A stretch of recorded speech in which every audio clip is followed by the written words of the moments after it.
clase, un cordial saludo. Están presentes en esta sesión del día de hoy. Mi agradecimiento a CEFOCAP por la cordial invitación. Un saludo a quienes hacen posible también la realización de un evento, de este evento que estamos teniendo a bien de disertar en esta ocasión.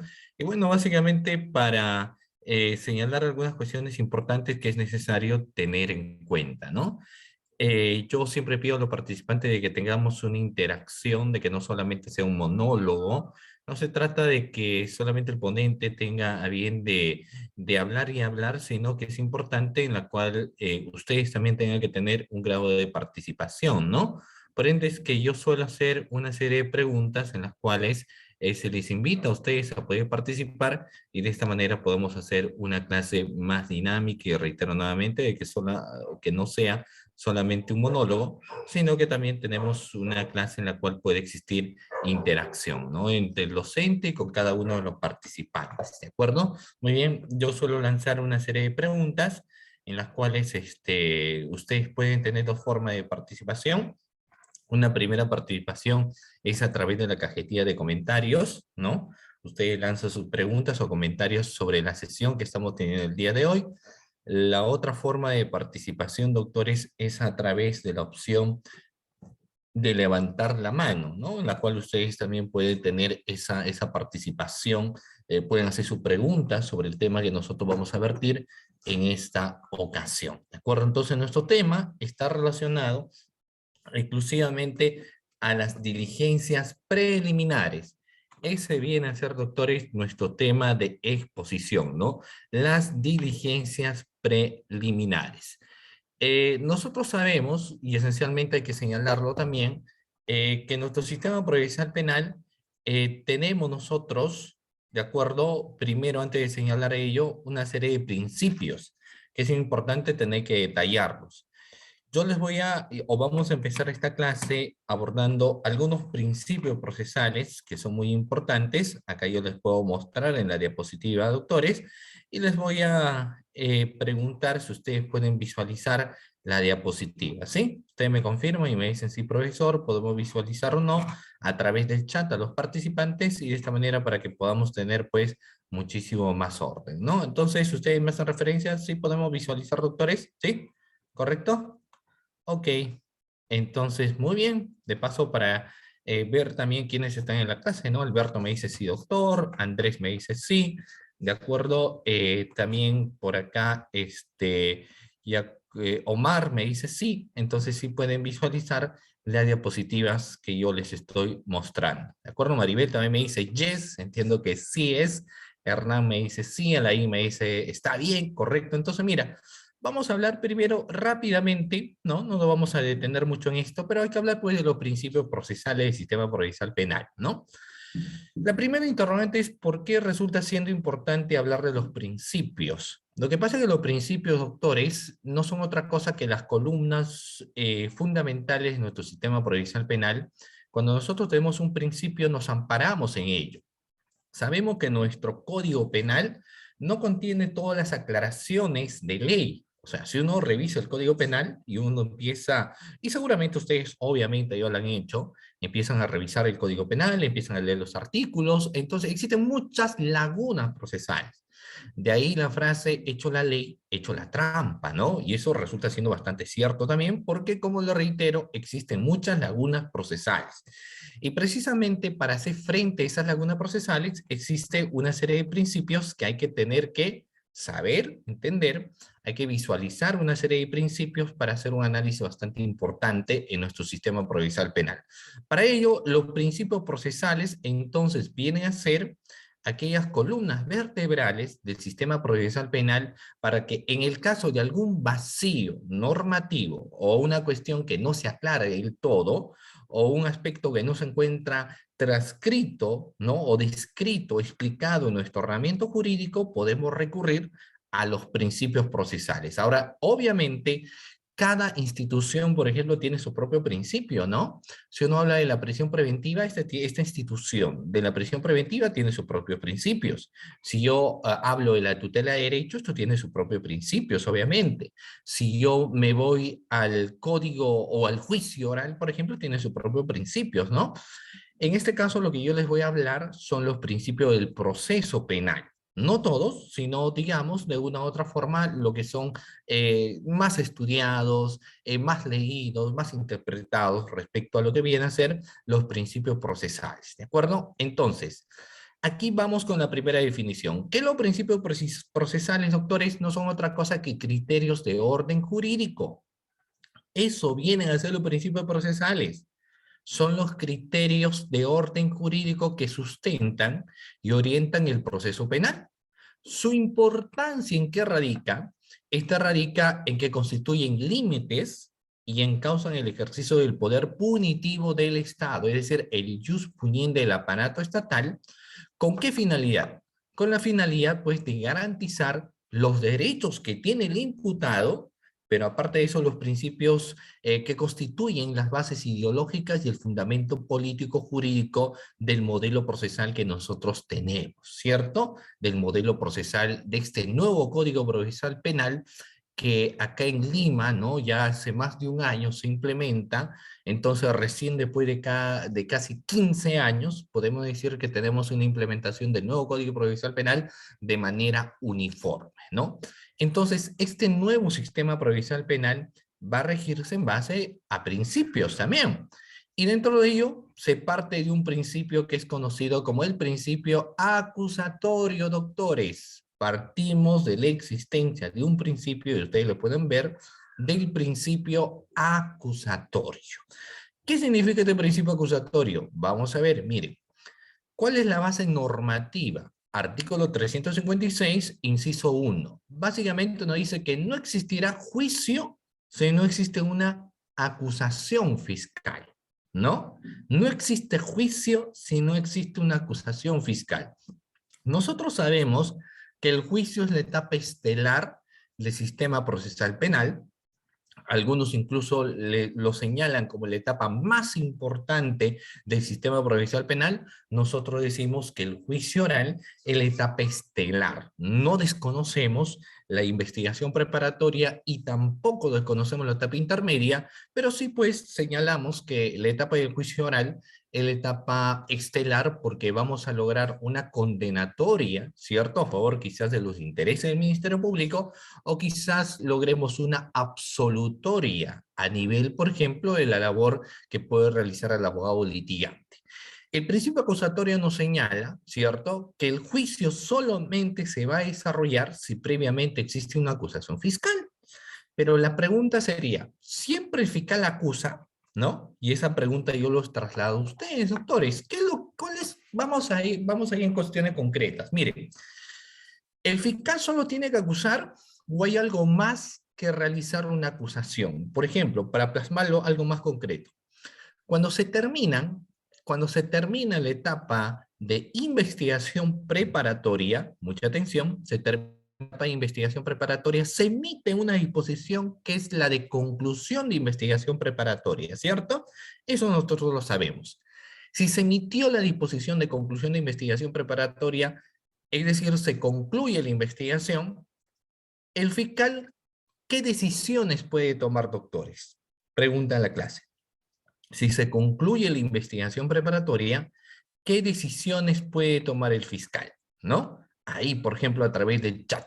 O tengo personas que, por ejemplo, están levantando la mano, no lo puedo visualizar. A ver, vamos a ver acá, ¿no? Recuerden ustedes, su participación puede tener a través del chat o si ¿Qué no, a tal, doctor? través de la opción. Sí, a ver, los escucho. ¿Qué tal, doctor? Respondiendo a su pregunta, bueno, cuando ya culmina esta etapa, ¿no?, de investigación preparatoria como tal, el fiscal tiene dos vías. Una de esas vías que el Código Procesal le brinda es sobreseer, ¿no?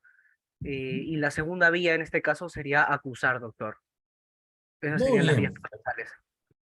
Ok, perfecto. ¿Alguien más? Tengo más participantes, levantó la mano. A ver, ¿qué me señalan? ¿Qué otra vía? Quizás nos estamos olvidando de una vía más. Los escucho. Muy bien, entonces miren, yo acá tengo varias participaciones de ustedes y les agradezco su participación, ¿no? Luis Silva participa, sobreseimiento y archivo, bueno, es una cosa diferente, puede acusar a sobreseer, sobreseimiento o acusación, requerimiento mixto, acusar a sobreseer, muy bien, perfecto con su participación, estimados doctores. Pero vamos a ver acá en la diapositiva, ¿no? Y un poco señalando, porque no hay que regir, no solamente en este principio acusatorio, lo que ustedes lo han señalado, una vez que se emite una disposición de conclusión de investigación preparatoria, no es que siempre la decisión del fiscal va a ser acusar, ¿no? Eso hay que tener en claro también. El Ministerio Público lo que hace es investigar, pero al término, miren, de la investigación preparatoria, obviamente, previo a ello, se emitió una disposición mediante la cual se concluye la investigación. Fíjense ustedes, doctores, que el fiscal tiene tres decisiones. El fiscal tiene tres decisiones. ¿Cuáles vendrán a ser ello? Primero, lo que ustedes han señalado, acusar. La segunda decisión que puede tomar el fiscal es sobreseer la investigación.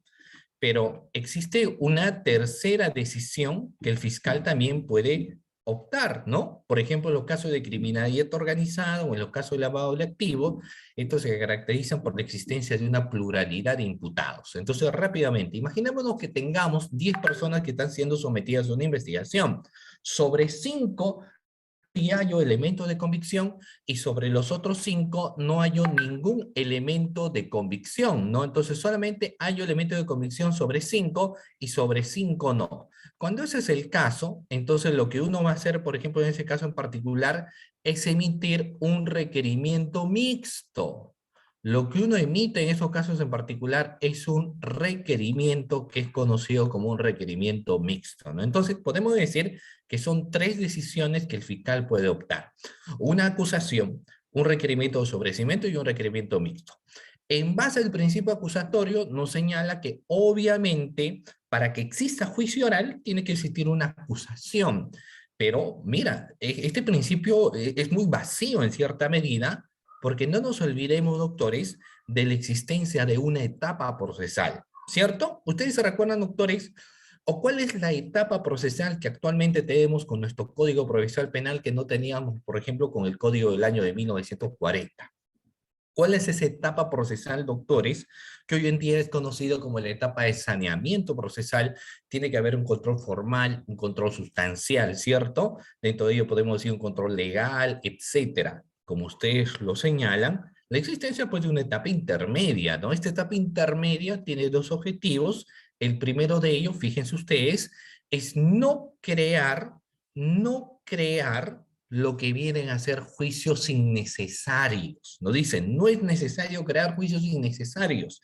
No estamos con el código anterior. O sea, una denuncia que llega, denuncia que rápidamente llega a juicio, no, sino que ahora, por más que el fiscal emita un requerimiento de acusación, tiene que pasar por un control, este control formal o sustancial, y cuando realmente cumplan las exigencias, por ejemplo, cuando cumplan las premisas fácticas, ¿no? Narración de los hechos claros, cuando se cumpla una adecuada subsunción en un tipo penal, es decir, exista una adecuada imputación objetiva y aparte de ello existan elementos de convicción o temas probatorios que cumplan las exigencias de pertinencia, conducencia o utilidad, recién ese caso amerita llegar a la etapa estelar, pues el juicio oral. Si no cumple, no. Entonces, las dos opciones en la etapa intermedia es emitir un auto de enjuiciamiento o un auto de sobreseimiento, ¿no? Entonces, en el principio acusatorio, pues nos dice, obviamente, que el fiscal puede acusar y nosotros lo que aportamos es de que esa acusación, para que llegue a juicio, necesariamente tiene que pasar por un control. Si pasa el filtro del control, entonces llegaremos a la etapa estelar del juicio oral, ¿de acuerdo? Muy bien, tengamos en cuenta. Ahora, obviamente, los roles son diferenciadores, ¿cierto? Porque en nuestro sistema procesal penal, ¿quién acusa? ¿Quién cumple el rol de acusar? ¿No? Obviamente los roles que hoy tenemos es que el fiscal acusa, ¿cierto? Tiene lo que se llama hoy en día carga de probanza, ¿cierto? Tiene que hallar la responsabilidad penal de una persona, o si no, pues tenemos por el otro lado la presunción de inocencia. Y esto también me permite, doctores, preguntarles a ustedes lo siguiente. ¿La presunción de inocencia se demuestra o se presume? ¿Qué opinan ustedes? Cuando yo digo, mira, Tú eres inocente. ¿Eso se presume o se demuestra? Tengo participaciones levantando la mano. A ver, ¿los escucho? ¿Esto se presume o se demuestra, doctor? Doctor, yo considero que el principio de inocencia, ¿no? Básicamente se presume, ¿no? Y esta presunción es juris tantum, que quiere decir, ¿no? Que se tiene que probar lo contrario, en este sentido, como quien dice, para romper, ¿no? Dicha inocencia que tiene toda persona cuando está sometido a un proceso penal, doctor. Gracias. Muy bien, muchísimas gracias, muy bien. Entonces, claro, como ustedes también, muy bien la participación y muy bien como me señalan en el chat, hay que entender que la inocencia se presume, por lo menos teóricamente, ¿no? Toda persona se presume inocente, prueba en contrario, y la única forma de desvirtuar esa presunción de inocencia es a través de una sentencia firme y condenatoria, ¿no? Dice, ¿no? Sin perjuicio también que se pueda apelar a una segunda instancia y nos podemos ir a vía de casación e incluso nos podemos ir a denunciar al Estado aprobado, ¿no? Pero en fin, entonces como el rol principal del Ministerio Público es investigar, una de las alternativas que tiene la Fiscalía es acusar, ¿ya? No es la única, sino que una de las alternativas es acusar. Yo ya les dije, puede sobreseer una investigación, puede emitir un requerimiento mixto. Pero lo que nos dice el principio acusatorio es que el juicio oral solamente puede existir si existe, obviamente, una acusación fiscal, ¿no? Yo creo que sobre ese tema no tenemos mucho problema. Pasamos a otro principio, dejamos esto. Principio de igualdad de armas. Y cuando me habla del principio de igualdad de armas, porque esto siempre me lo han señalado, yo les corro traslado también a ustedes, doctores, preguntándoles si en nuestro sistema procesal penal existirá, doctores, una igualdad de armas. ¿Creen ustedes que nos encontramos ante un sistema donde existe igualdad de armas o no existe igualdad de armas, o quizás más bien algunos dicen, en realidad sí existe igualdad de armas, solamente nos quieren hacer cierto sector de abogados creer, o prensa mediática, de que no nos encontramos ante un sistema donde impera la igualdad de armas, ¿no? ¿Qué opinan ustedes, doctores? ¿En nuestro sistema existe o no existe lo que viene a ser la igualdad de armas? Miren, vamos a ver ahí algunas pautas importantes para empezar. Sabemos el gran grado de diferenciación existente entre la labor que realiza el Ministerio Público como institución, ¿no? Porque quienes litigan en la clase, me imagino que debe haber varios abogados litigantes, y te enfrentas tú al Ministerio Público, pues el Ministerio Público, ¿a quiénes tiene? Al fiscal provincial, tiene los fiscales adjuntos, los asistentes en función fiscal, el asistente administrativo, tiene diferentes áreas, UDAVIS, por ejemplo, tiene la oficina de imagen institucional, tiene la oficina que se encarga de tener los bienes incautados, la oficina también de sistemas de informática, ¿cierto? Tiene peritos. Entonces cuenta, obviamente, con mucho personal que se va a hacer frente a quién, se va a hacer frente pues a un abogado particular que puede tener su estudio jurídico, pero obviamente va a existir un desnivel, ¿cierto? Entonces, hablar igualdad es difícil en ese aspecto, no podemos señalar eso. ¿Por qué? Porque los roles procesales también son diferentes, doctores. ¿Quién acusa? La fiscalía, ¿cierto? ¿O es que la obligación de la defensa es acusar? Obviamente no, ¿cierto? ¿Quién investiga técnicamente bajo responsabilidad funcional? La fiscalía, pues. La fiscalía, bajo una responsabilidad, ¿cierto?, decisoria, como defensor de la sociedad, tiene que investigar adecuadamente. La defensa es opcional. Si desea, investiga; si no, no. Puede aportar pruebas, puede solicitar al fiscal la realización de determinados actos de investigación, o quizás simplemente la defensa dice, vamos a hacer sencillamente una teoría de defensa de refutación. Es decir, cuando el fiscal acusa, vamos a analizar todo el requerimiento acusatorio y ahí nos vamos a ir con todo, ¿cierto? Entonces, los roles de nuestro sistema procesal penal son diferenciadores. En ese sentido, hablar de igualdad de armas resulta siendo un poco complicadito, ¿no? Entonces, por ese lado no va, sino que, ¿qué nos habla de la igualdad de armas? Lo siguiente. Vamos a ver, ¿no? Cuando se habla de igualdad de armas, nos dice, y ustedes lo pueden leer junto conmigo también. La igualdad de armas consiste, pues, en reconocer a las partes los mismos medios de ataque y defensa, nos dice, ¿no? Los mismos medios de ataque y defensa. ¿Esto qué significa? Idénticas posibilidades de cargas de alegación. Incluso nos va algo más. Incluso nos deja de lado para hablar. Por eso yo escuchaba a varios autores de los libros que decían la igualdad de armas no es algo que impere en la etapa de investigación preparatoria. Porque en la etapa de investigación preparatoria lo que uno hace es investigar, ¿no? Pero ya en la etapa intermedia y obviamente en la etapa de juicio oral, debemos tener un juez imparcial. Entonces, ¿qué significa? El Ministerio Público tiene su alegato sobre su teoría del caso y la defensa también tiene su alegato sobre su teoría del caso. O sea, de ninguna manera el juez puede decir, ¿sabes qué? Tu Ministerio Público, como eres una institución que acusa, tú eres el único que va a formular su alegato de apertura y tu defensa no vas a tener tu alegato de apertura, ¿no? O sea, a eso no hace referencia, sino que ambos tienen la misma posibilidad, nos dice, de cargas de alegación. Luego, como ustedes pueden visualizar también en la diapositiva, nos dice las mismas cargas de prueba. Si bien es cierto, nos señala que el Ministerio Público tiene carga de probanza, ¿qué sucede cuando el fiscal emite un requerimiento acusatorio, doctores? Ese requerimiento, ustedes lo saben, se corre traslado del juez de investigación preparatoria. ¿Y qué es lo que hace el juez de investigación preparatoria con el requerimiento de acusación? Corre traslado a los sujetos procesales, ¿cierto? ¿Para qué? Plazo de 10 días. Cuando el juez de investigación preparatoria corre traslado a los sujetos procesales por el plazo de 10 días, la parte, ¿qué puede hacer ahí? ¿Qué es lo que hace la parte? ¿Cierto? Puede hacer observaciones a la acusación, puede plantear sobreseimiento, puede plantear excepciones, pero también es el momento procesal oportuno para que pueda presentar sus medios probatorios, ¿cierto? Sus medios probatorios. Estamos. Entonces, lo que nos dice esa igualdad de armas es lo siguiente. Si bien es cierto que el fiscal cumple el rol de acusar y obviamente tiene que tener sus medios probatorios, eso no significa que la defensa no va a presentar sus medios probatorios. También en el momento procesal oportuno puede presentar sus medios probatorios. El no permitir a la defensa presentar sus pruebas, eso sí sería, fíjense ustedes, una vulneración al principio de igualdad de armas, ¿cierto? Luego vamos.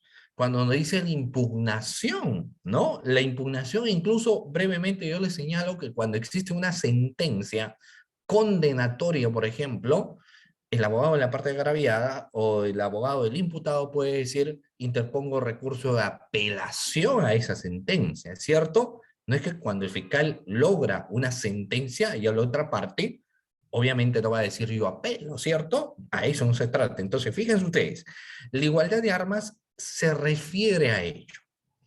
Pero yo les planteo un caso rápidamente, porque a veces se confunde este tema de igualdad de armas, ¿no? Por ejemplo, vamos a ver un caso de lavado de activos. Cuando existe un caso de lavado de activos, doctores, obviamente es un caso complejo. El fiscal puede tener una acusación contra 20 personas por el presunto delito de lavado de activo, ¿cierto? Y obviamente el juez le da pues un tiempo de 20 o 25 minutos para que el fiscal, fíjense ustedes, para que el fiscal sustente su alegato de apertura.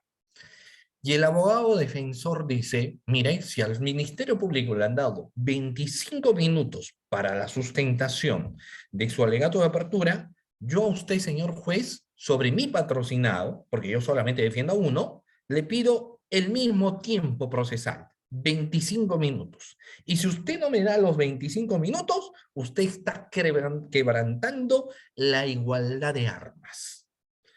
Pregunta en la clase. El no darle el mismo tiempo al fiscal significará, doctores, que existe una vulneración a la igualdad de armas. ¿Qué opinan ustedes? Tengo levantado la mano a Edson, por ejemplo, ¿no? No sé qué nos dice Edson. A ver, o Omar tiene levantado la mano Sí, también. Sí, Edson, lo doctor. escucho. Sí. Sí, doctor, tenía una duda más que todo con respecto a esta igualdad de armas. Por ejemplo, muchas veces Fiscalía en su requerimiento de prisión preventiva postula un ejemplo, el delito de robo, ¿no? Entonces que la defensa técnica debate de que si hay dolo o no hay dolo. Pero la Fiscalía señala, en algunos casos, ¿no?, que esa situación se tiene que debatir en el juicio oral, porque hay un acuerdo plenario, me parece, una casación de la Corte Suprema donde establece de que el dolo es un tema de fondo, eso se bate en juicio oral. Entonces, la duda que yo tengo, ahí no se vulnera este principio de igualdad de armas, porque se supone que Fiscalía atribuye el delito de robo, que es doloso, ¿no? O sea, Ya. hay conocimiento y Claro. voluntad. Ok. Entonces, que hay algunos jueces de que no aceptan esa postura, algunos dicen que sí. ¿Cuál es su punto de vista, doctor? Porque en Ya. realidad Fiscalía aplica el dolo, ¿no? Ahí.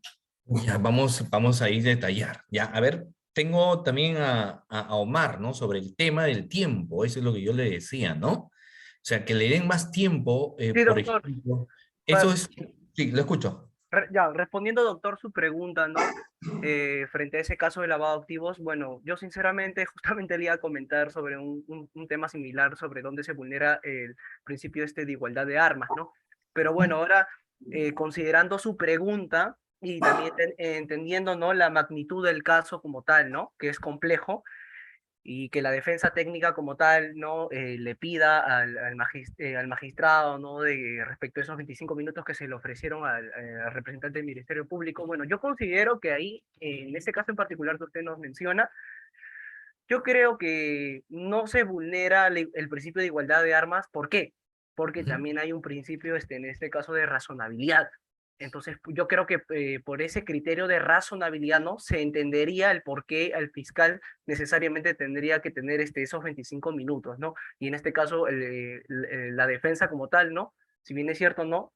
Solo va a defender, en este caso, a su imputado. Yo creo que más que todo tendría que haber un tipo de equilibrio, ¿no? Aplicando los criterios de razonabilidad, ¿no? Y también no transgrediendo este principio de igualdad de armas, doctor. Esa sería mi Ok. respuesta.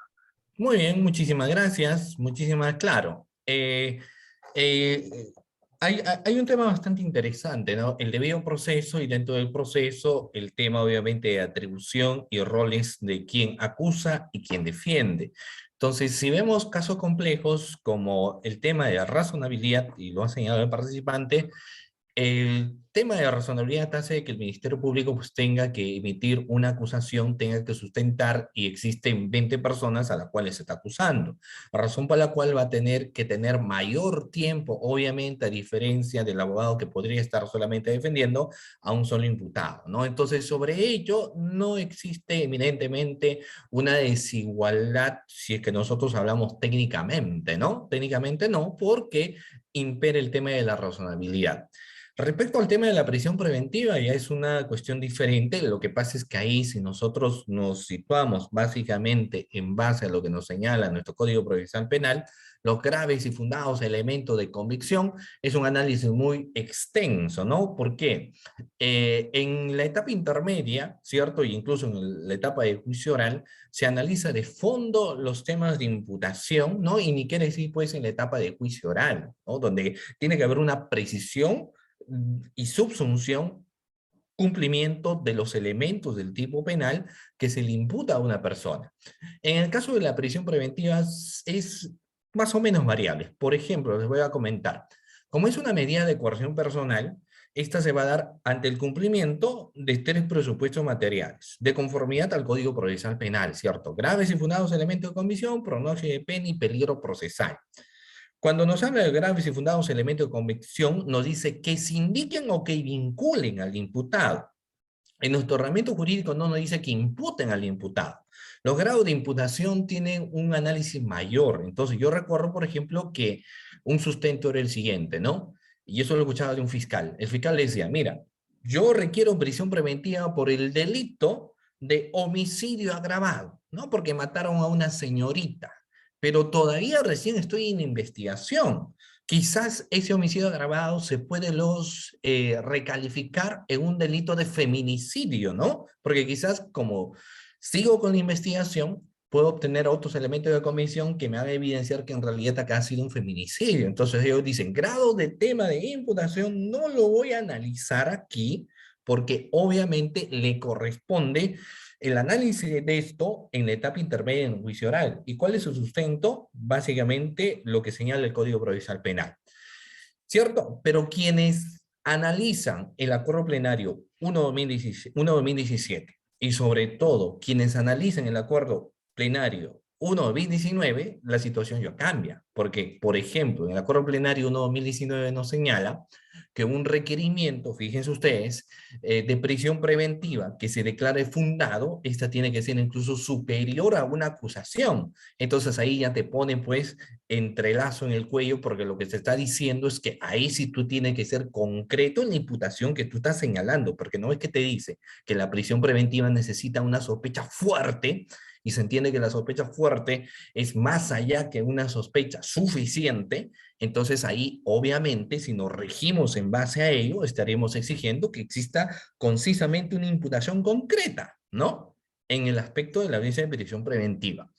¿Qué opino yo? ¿Qué opinan ustedes? Obviamente va a haber siempre discrepancias. Quienes se rigen en lo que queda establecido en el Código Procesal Penal no nos exige una imputación concreta como podríamos tenerle cuando existe una acusación, ¿cierto?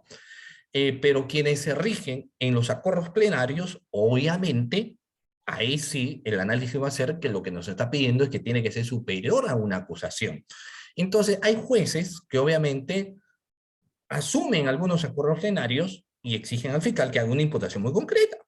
Pero hay quienes dejan de lado ello y dicen, nosotros sencillamente nos remitimos en lo que dice el Código Procesal Penal, entonces esos temas de imputaciones tal lo van a tener que analizar en los estadios correspondientes, ¿cierto?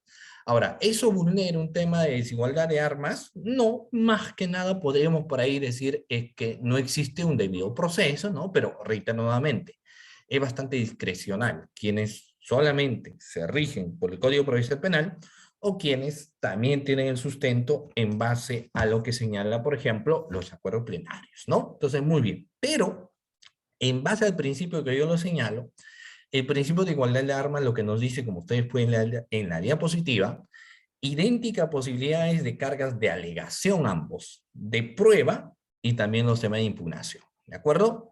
Muy bien, doctores. Sigamos. Un principio de contradicción. Es otro principio también bastante importante que debemos tener en cuenta, porque el principio de contradicción es conocido como el principio de debate, ¿no?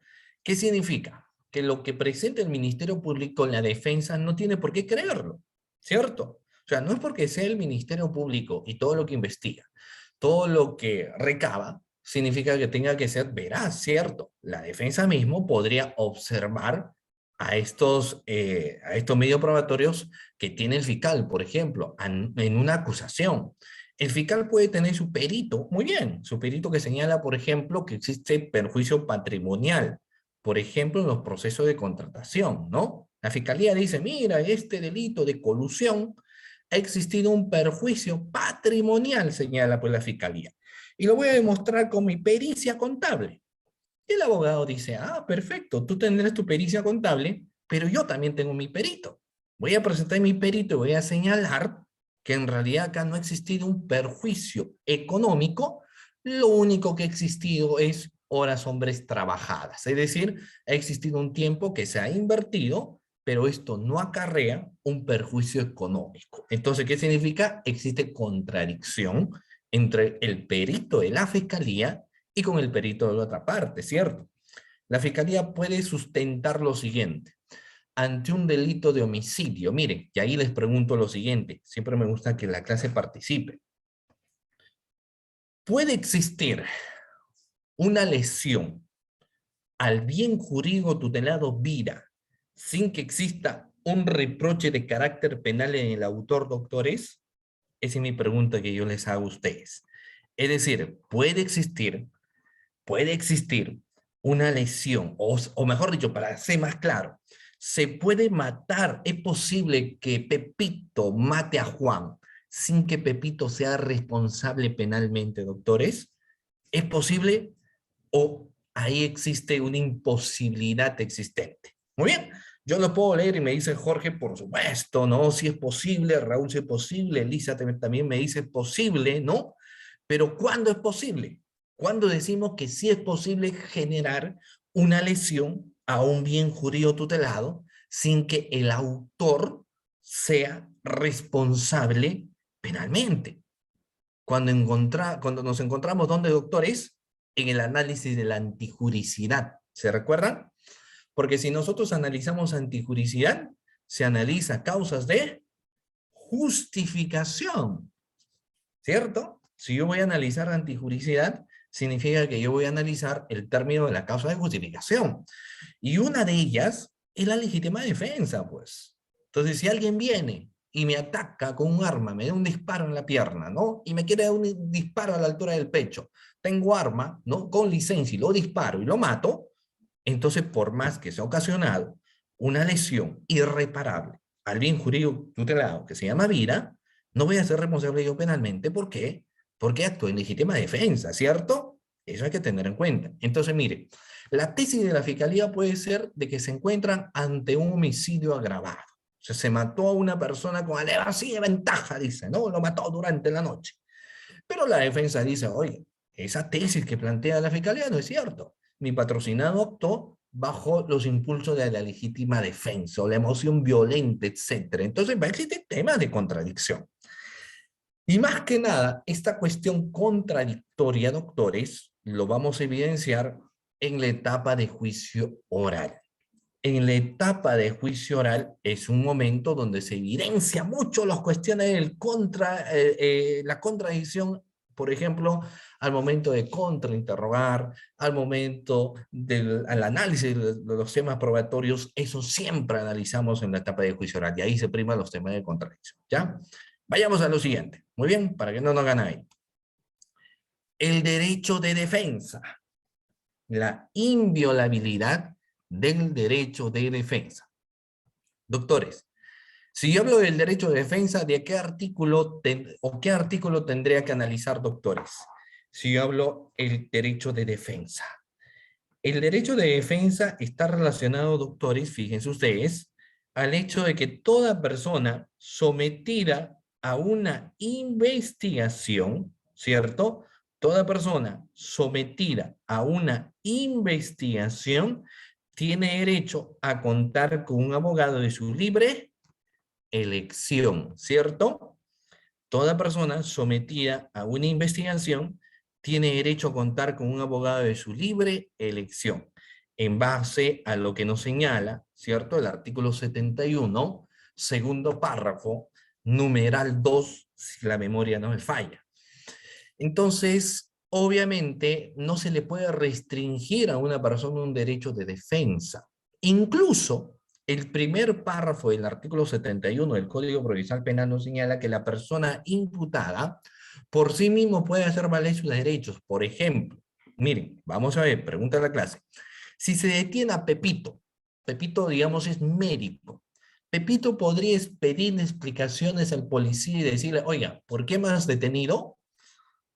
¿O es que Pepito tendría que esperar que venga su abogado y en presencia de su abogado recién preguntarle, dígame, ¿por qué me detuvieron? ¿Qué opinan ustedes?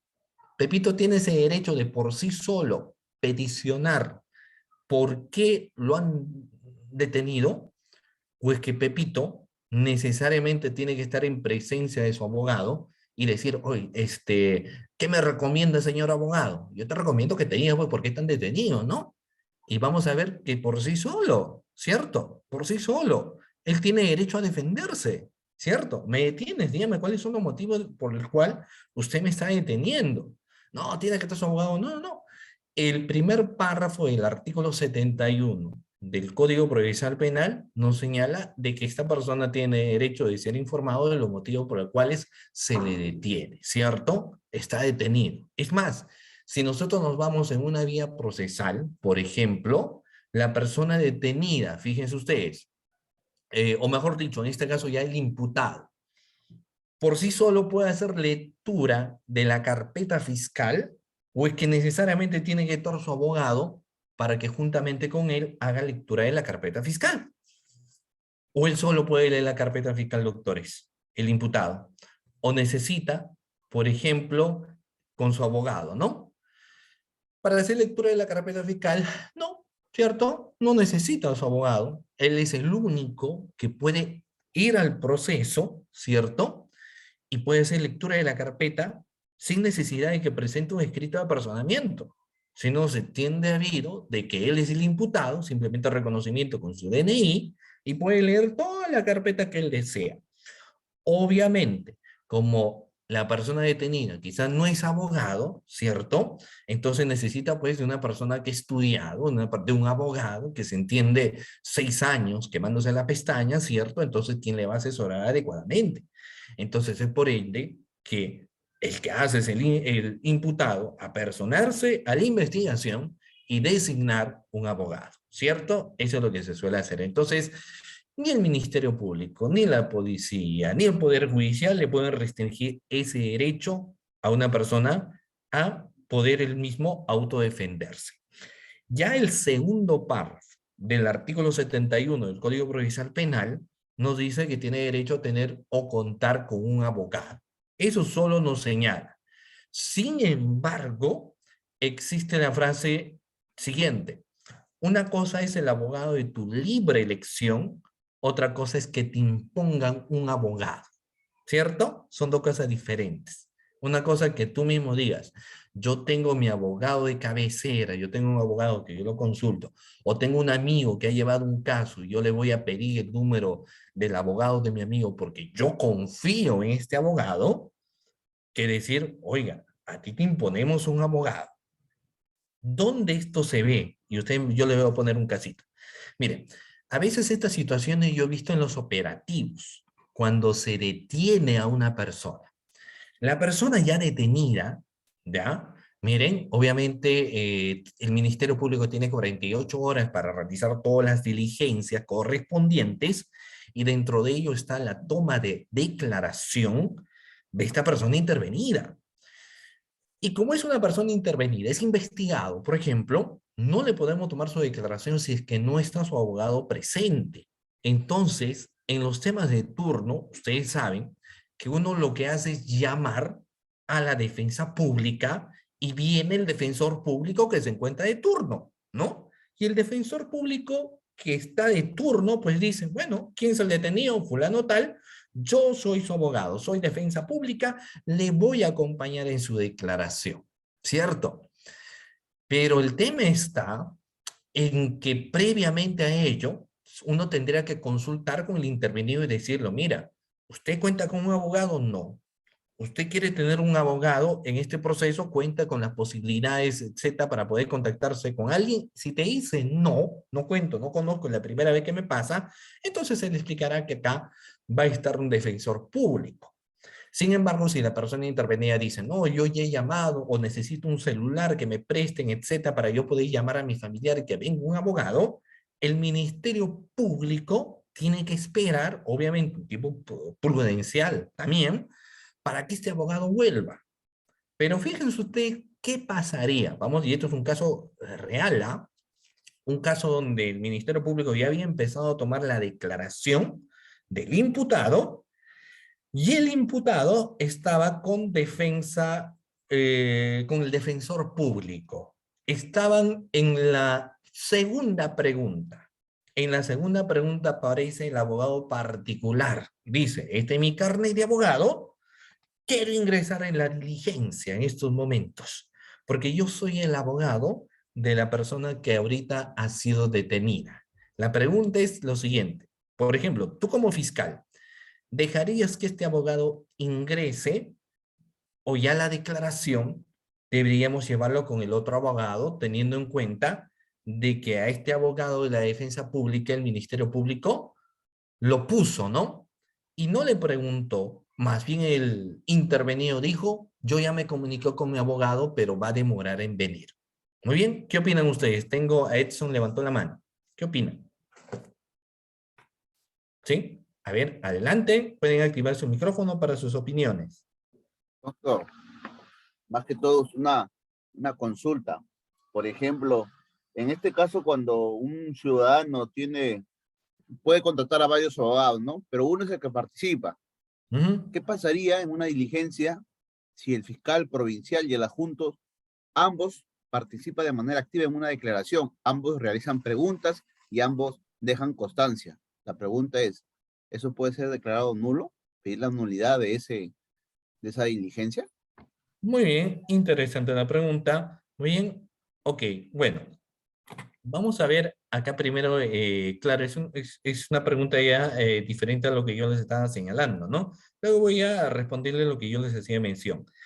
¿Puede haber defensa conjunta? Por supuesto que sí, pero en una toma de declaración, el único que tendría en este caso que hacer preguntas es uno de los abogados en la defensa conjunta. Quizás los otros pueden participar de veedores, pero solamente uno podría hacer preguntas.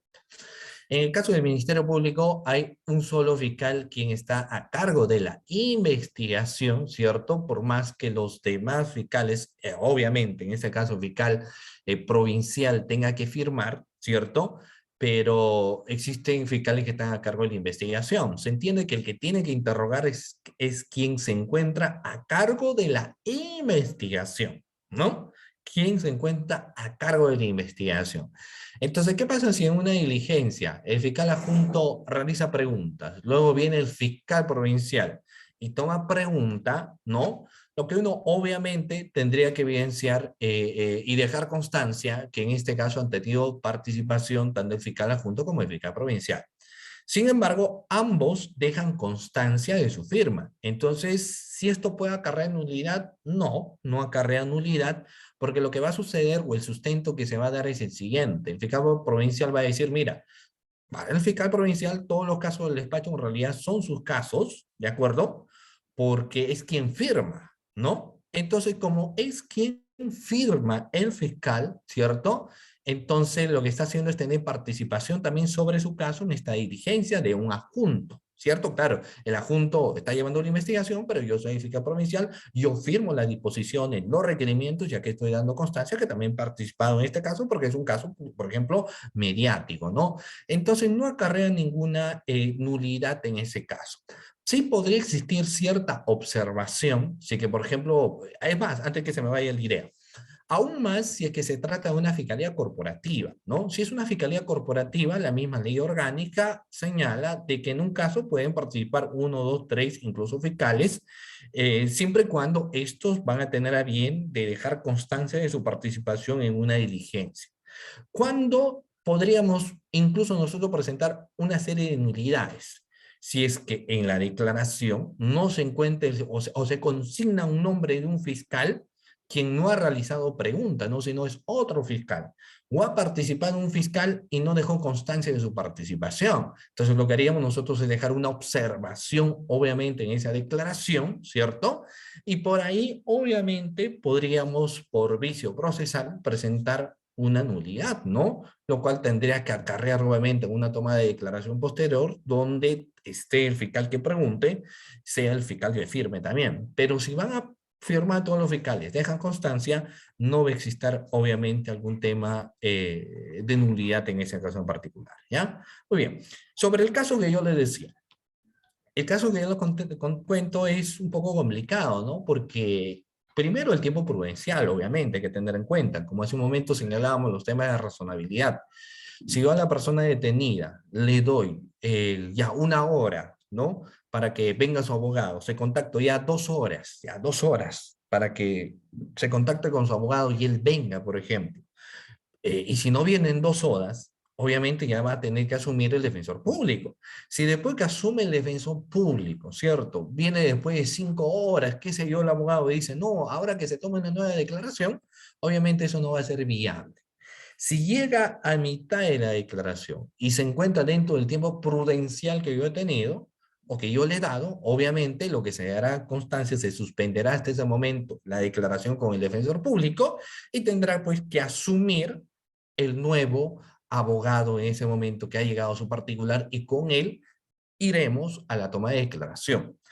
¿Por qué esto es importante, doctores? Porque no nos olvidemos que en cuestión de detenciones preliminares podemos llegar a lo que vienen a ser los mecanismos de simplificación procesal. Por ejemplo, el proceso inmediato. Y el proceso inmediato se sienta en base, entre comillas, a la negociación que tiene que existir entre el fiscal y el abogado. Entonces, obviamente, es diferente que uno arriba a lo que viene a ser un proceso inmediato con un abogado particular que con alguien que es de la defensa pública, naturalmente. Con el abogado particular, mira, esta persona está en flagrancia, estamos tomando su declaración, pero estas son las vías a las cuales nosotros podemos simplificar el proceso, ¿no? Entonces, también hay que tener cierto pues tino en esos momentos para ver, ¿no? Lo ideal, yo particularmente siempre opino que hay que darle un tiempo prudencial para que pueda contar con su abogado, y lo recomendable es pues que en ese tiempo prudencial venga su abogado particular de su confianza y con él se realicen las diligencias correspondientes. Si no viene en el tiempo prudencial, pues bueno, también estamos dentro de las 48 horas, el tiempo nos gana, entonces se va a tomar después su declaración con el defensor público, ¿no? Eso también es algo muy importante que tengamos en cuenta, ¿ya? Sigamos. Esto lo dejo al principio de presunción de inocencia. Yo creo que ustedes yo lo han dicho claramente porque toda persona se presume inocente, prueba en contrario, toditos somos inocentes antes que nos muestran nuestra culpabilidad y esto se presume. No hay que tener que demostrar que uno es inocente, ¿no? Reitero nuevamente, esto se presume, sin embargo, el Ministerio Público sí está en la obligación de tener que demostrar la culpabilidad de una persona, ¿cierto? Muy bien. Siguiente, vamos a ver, bueno, principio de oralidad. ¿Qué opinan de la oralidad en nuestro sistema, doctores? Miren, no sé cuántos de ustedes, doctores, no sé si ustedes se recuerdan, mira, seguramente acá en la clase hay varios estudiantes, ¿ya? Existen varios estudiantes, pero miren, ese principio de oralidad, yo recuerdo que por los años 2002, 2003, ni qué decir, más, 2001 ya se hablaba del nuevo Código Procesal Penal, obviamente, por un tema de reforma, ¿no? Ya se hablaba del nuevo Código Procesal Penal por aquellos años. Y yo recuerdo, incluso hasta hace poco he escuchado en un abogado, ¿no? Pero aquellos entonces también, cuando decía, se va a dejar de lado todos los temas de la escritularidad, es decir, papeles ya no va a existir, y todo lo que se resuelva, todo lo que se analiza, va a ser al imperio de la oralidad. Todo va a ser oral. Ya no va a haber expedientes, obviamente ya no van a haber carpetas fiscales, sino todo se va a dar bajo el imperio de la oralidad. Pregunta, ¿eso es verdad? ¿O es que la oralidad solo forma parte de los sistemas de audiencia? ¿Qué opinan ustedes? ¿Tienen el chat? A ver, vamos a ver, ¿no? A través del chat. Porque fíjense ustedes, doctores, que la oralidad, miren, solo forma parte de los sistemas de audiencia. Muy bien, la oralidad solamente forma parte de los sistemas de audiencia. Y ahí es algo sí muy importante que yo les voy a preguntar a la clase. Pregunta y a través del chat espero ahí respondan. Miren, doctores, ¿qué sistemas de audiencia conocen ustedes, doctores? Muy bien. ¿Qué sistemas de audiencia conocen ustedes, estimados doctores? ¿Qué opinan? ¿Qué sistemas de audiencia nosotros podemos conocer? ¿O qué sistemas de audiencia existen hoy en día en nuestro sistema procesal penal, ¿no? ¿Qué sistemas de audiencia podríamos tener? Miren, por ejemplo, el juicio oral. ¿Qué otro sistema de audiencia a través del juicio oral? La audiencia de control control de acusación, la audiencia de control de sobreseimiento, la audiencia de tutela de derecho, ¿cierto? De prórroga de investigación preparatoria, la audiencia de prisión preventiva. ¿Qué otras audiencias más, doctores? La audiencia, ¿cierto? De prórroga de investigación, prolongación, control de plazo, ¿no? Entonces se entiende que en estas audiencias es donde va a imperar lo que viene a ser la oralidad. Pero el más marcado de estas audiencias previas, naturalmente va a ser la audiencia de juicio oral, pues doctores, ¿no? El juicio oral donde se entiende que ahí sí es donde impera, ¿cierto?, la oralidad en concreto, porque los sujetos procesales tienen que llegar conociendo su caso. Pero ahí pues, porque en los demás no del todo impera obviamente la oralidad. Por ejemplo, yo le comento rápidamente. El Ministerio Público, el fiscal emite disposiciones, formula requerimientos, ¿cierto? Y tanto sus disposiciones como sus requerimientos, ¿no? Disposiciones fiscales y requerimientos previamente a ser oralizados son escritos. Es más, existen exigencias enormes de que las disposiciones y los requerimientos, por ejemplo, tengan que ser muy bien redactados, tengan que ser muy motivados, ¿no? Entonces, una oralidad al 100% pues no existe, ¿no? Tenemos un sistema mixto. Yo creo que eso ya no conocemos nosotros, ¿no? Donde vamos a tener la oralidad solamente en los sistemas de audiencia y en los demás, obviamente, va a primar los grados de lo que viene a ser la escrituralidad. ¿No es cierto? Eso tenemos en cuenta. Ahora, muy bien, hay una pregunta que me hace Omar, ¿no? Doctor, ¿y qué sucede justo que va a cometer aquellos fiscales en que leen su acusación durante horas? Ese es un problema, pues, ¿no? Porque nosotros tenemos algo que se encuentra básicamente plasmado, establecido, señalado, el cumplimiento de principios que se tienen que dar. Se habla de una oralidad, obviamente, que se entiende que el fiscal ya conoce, no debe tener algún documento en la mesa, pero si es que el caso es grande, la única forma de poder darse una ayuda sería a través de los materiales, como viene a ser las diapositivas, ¿no? Entonces, sus diapositivas sí podrían ser sus elementos de ayuda para poder, por ejemplo, explicar un caso grande, pero no puede leer, pues, la acusación. El problema está es que no muchas veces, lamentablemente, en algunos lugares no se da cumplimiento y el fiscal lee, ¿no? La otra parte no dice nada y el juez tampoco dice nada. O bien la otra parte puede hacer observación, pero estamos en la oralidad y basta que el juez te dice, mira, yo soy el director de acá de la audiencia, sigamos en ello, entonces van existiendo algunos problemas como eso, ¿no? Entonces, no nos olvidemos, pero que eso viene a ser una conducta irregular.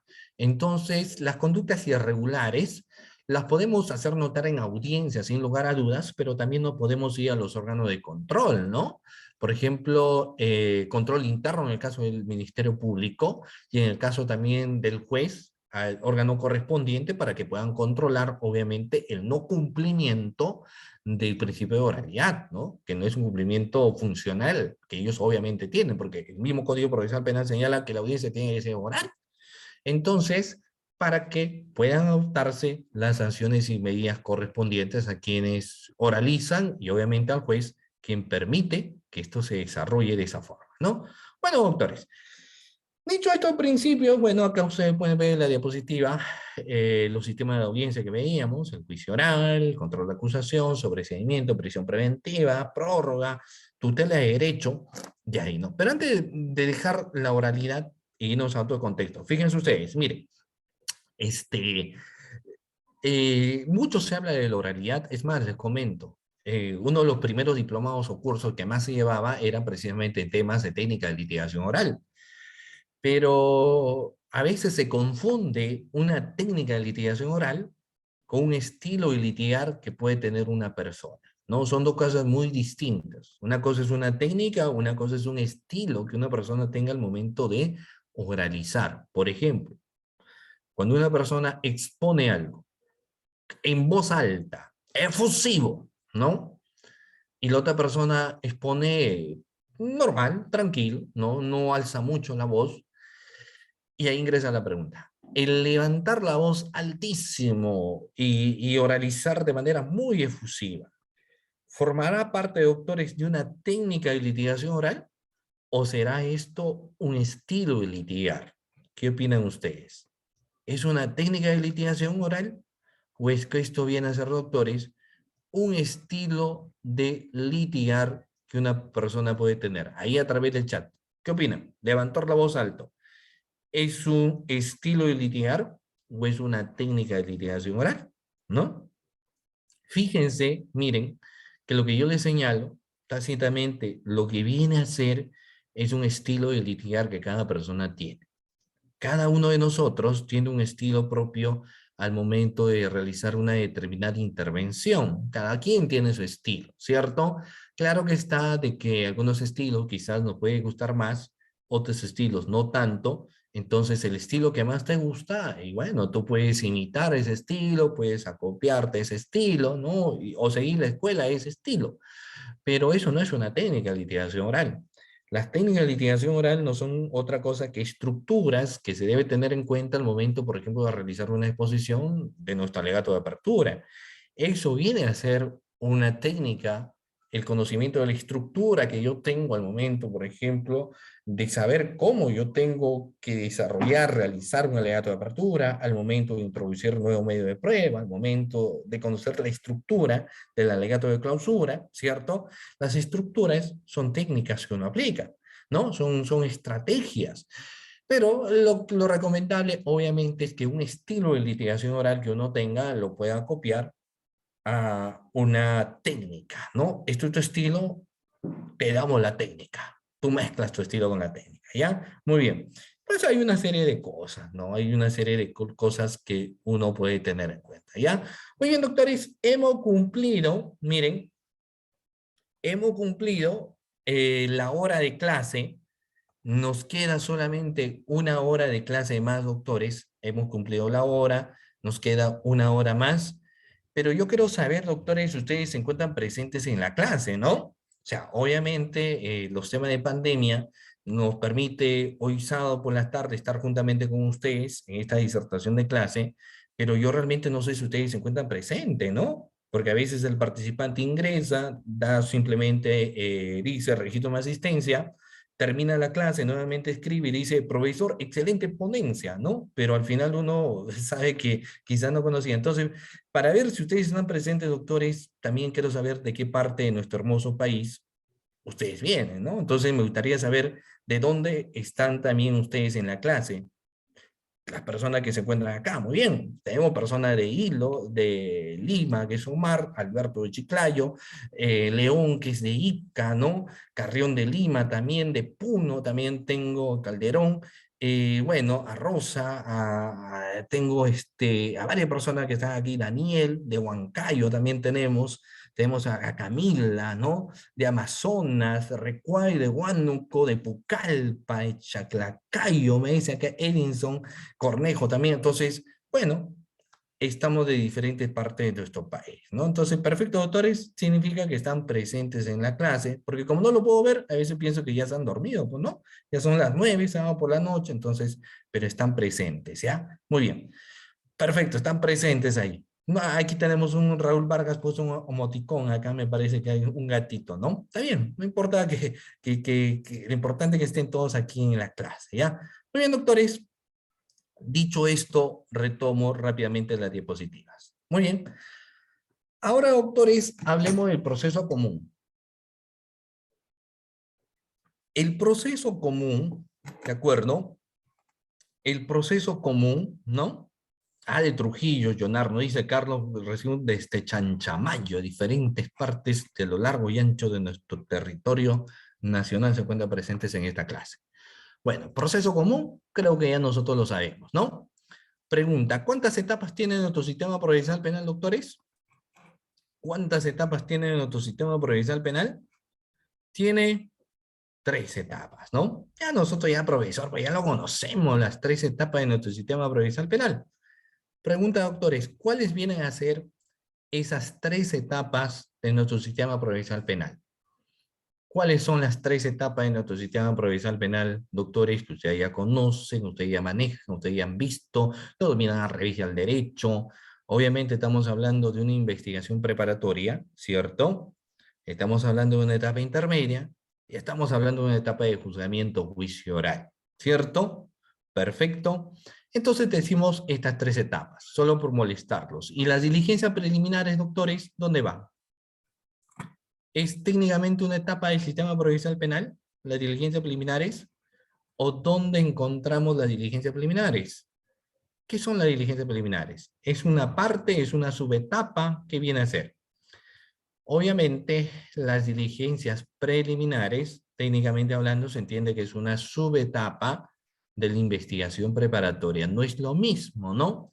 Teóricamente, ¿ok? Teóricamente sabemos que las diligencias preliminares es una subetapa de la etapa de investigación preparatoria, ¿cierto? Eso lo conocemos.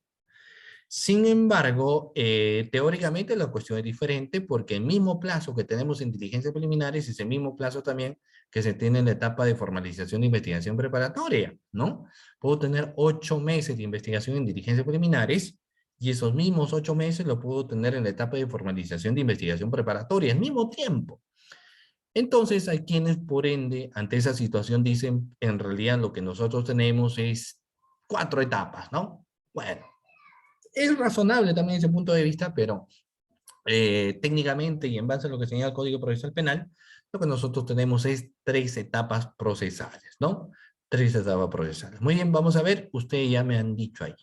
Ustedes ya me han señalado las 3 etapas procesales, yo lo que estoy haciendo simplemente acá es mostrarle el cuadrito, ¿no? Que ustedes ya lo tienen, lo han visto, la investigación preparatoria, ustedes me han dicho, ¿cierto?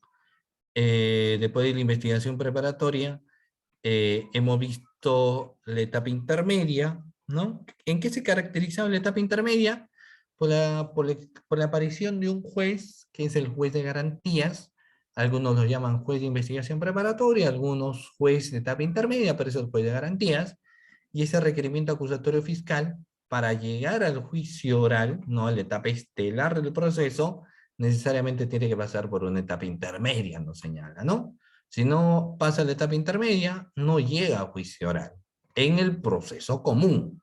En el proceso común. Ahora, la investigación preparatoria, como lo vemos acá, tiene pues las diligencias preliminares, ¿no? Usted también lo ha señalado, porque una naturaleza de las diligencias preliminares es realizar actos urgentes e inaplazables, ¿no? Una de las naturalezas que nosotros tenemos de las diligencias preliminares es realizar actos urgentes e inaplazables y obviamente a roles, porque el Ministerio Público nosotros sabemos que tiene carga de la prueba, ¿no? Carga de probanza. Ya la etapa intermedia tiene al juez de garantías y esta etapa intermedia es conocida como la etapa de filtro procesal, ¿cierto? Y llegamos al juicio oral con la emisión del auto de enjuiciamiento y el juicio oral pues tiene un juzgado unipersonal colegiado y es acá en la etapa de juicio oral donde mucho se habla de las técnicas de litigación oral, ¿no? De las técnicas de litigación oral. No tenemos mayor problema ahí. Sin embargo, vamos a ver, fíjense ustedes doctores, esto también es bastante interesante, miren, ¿cuánto es el tiempo? ¿Cuánto creen ustedes, doctores, si yo les pregunto que un caso termina? Por ejemplo, cuando yo un caso, cualquier caso que llegue por cualquier delito, si sobre todo para quienes litigan, por ejemplo, o si es que trabajan en una institución del Estado, a veces también como son abogados, le pueden hacer preguntas. Imaginemos que una señora le están imputando un delito de receptación, ¿no? Y también un delito de cohecho. Y te consulta y te dice, mira, mi caso, más o menos en qué tiempo llegaremos a una sentencia. O sea, más o menos en qué tiempo existirá una sentencia, ¿no? O, ¿cuánto creen ustedes que es el tiempo en sí? ¿Cuánto será el tiempo procesal? ¿En qué tiempo podría una persona, tú le podrías decir, ¿sabes qué? Más o menos de acá en 2 años, en 3 años, o no sé, en 4 años, logramos tu absolución, ¿no? ¿Cuánto será el tiempo, doctores? Esto depende, ¿no? Depende de qué, del tipo de caso que yo estoy llevando. Porque los casos son iguales, obviamente que no. Los casos son diferentes, ¿cierto? ¿Qué tipo de caso tenemos, doctores? ¿O cómo se dividen los casos? Tenemos los casos que son considerados casos. ¿Qué casos serán, doctores? Los casos simples, ¿cierto? Luego tenemos los otros casos que son conocidos como los casos complejos. Y luego tenemos los otros casos de criminalidad organizada, ¿cierto? Crimen organizado. Dependiendo del caso, vamos a poder señalarle el tiempo, porque obviamente es diferente, ¿cierto? Dependiendo del caso, le vamos a poder señalar el tiempo.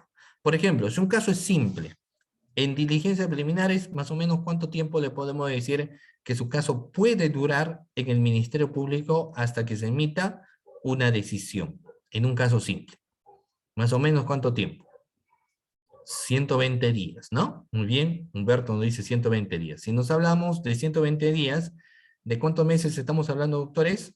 120 días, un total de 4 meses, ¿cierto? 4 meses, entonces uno le podría decir, ¿sabes qué es? ¿Tu caso qué es? Mi caso es simple. Bueno, si tu caso es simple, en un aproximado, pues, de 4 meses, ¿no? El fiscal va a tener que emitir una decisión, no sabemos si va a formalizar, si vamos a archivar, no lo sabemos todavía, ¿cierto?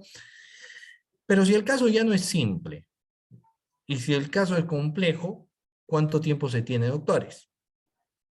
En lo caso complejo, ¿cuánto tiempo se tendrá en un caso complejo, no? ¿Cuánto es el tiempo procesal en un caso complejo? 8 meses. ¿Ok? Muy bien. Cintia dice 8 meses, ¿no? Omar también, Luis Alberto, Carlos, muy bien, participativo, me dicen 8 meses. Ah, perfecto, estamos bien. Son 8 meses. Pero ahí ingresa también otro interrogante, ¿no? Porque no todo caso por sí o porque uno quiera lo declara complejo, sino que existen naturalmente causales de complejidad de un caso. O sea, no es que alguien declara un caso complejo porque de la noche a la mañana se despertó y se levantó y dijo, ¿sabes qué? Yo quiero que este caso sea complejo, ¿no? Sino que naturalmente existen causales de complejidad de un caso. ¿Y cuándo, doctores, podemos evidenciar la complejidad de un caso? Cuando decimos que un caso es complejo. Existen varios factores, ¿cierto? Por ejemplo, ¿qué factores conocemos en un caso complejo? Cuando existen varios imputados, cuando existen varios delitos, cuando tengo que desarrollar varias diligencias, cuando más doctores, cuando tengo que hacer pericias, cuando tengo que realizar diligencias internas o externas, ¿cierto? Entonces, en esos casos, una investigación puede ser declarado complejo. Pero claro, hay que señalar el fundamento del por qué uno declara la complejidad de un caso. No es que a alguien se le nazca y diga, para mí, ahora el caso es complejo, listo, no, sino que existe una exigencia de tener que señalar por qué un caso realmente puede ser complejo como tal, ¿no? No es que el caso se declara complejo por tal. Y luego tenemos el caso de criminalidad organizada que nos señala hasta 36 meses, ¿cierto? Hasta 36 meses que tengamos en cuenta, ¿ya? Muy bien, tengamos en cuenta eso. Muy bien. Bueno, entonces, ya para no abarcar mucho tiempo, porque en realidad el tiempo nos va a quedar muy corto, doctores. Miren, ya estamos ahí 13. Entonces, eso solamente en diligencias preliminares. Entonces, si yo formalizo, puedo tener 8, 8, 16 sin perjuicio que se prorroga hasta 8 meses más, incluso año y medio solo en investigación preparatoria, ¿no? Mucho tiempo. En caso complejo, más de un año, y ni qué decir crimen organizado.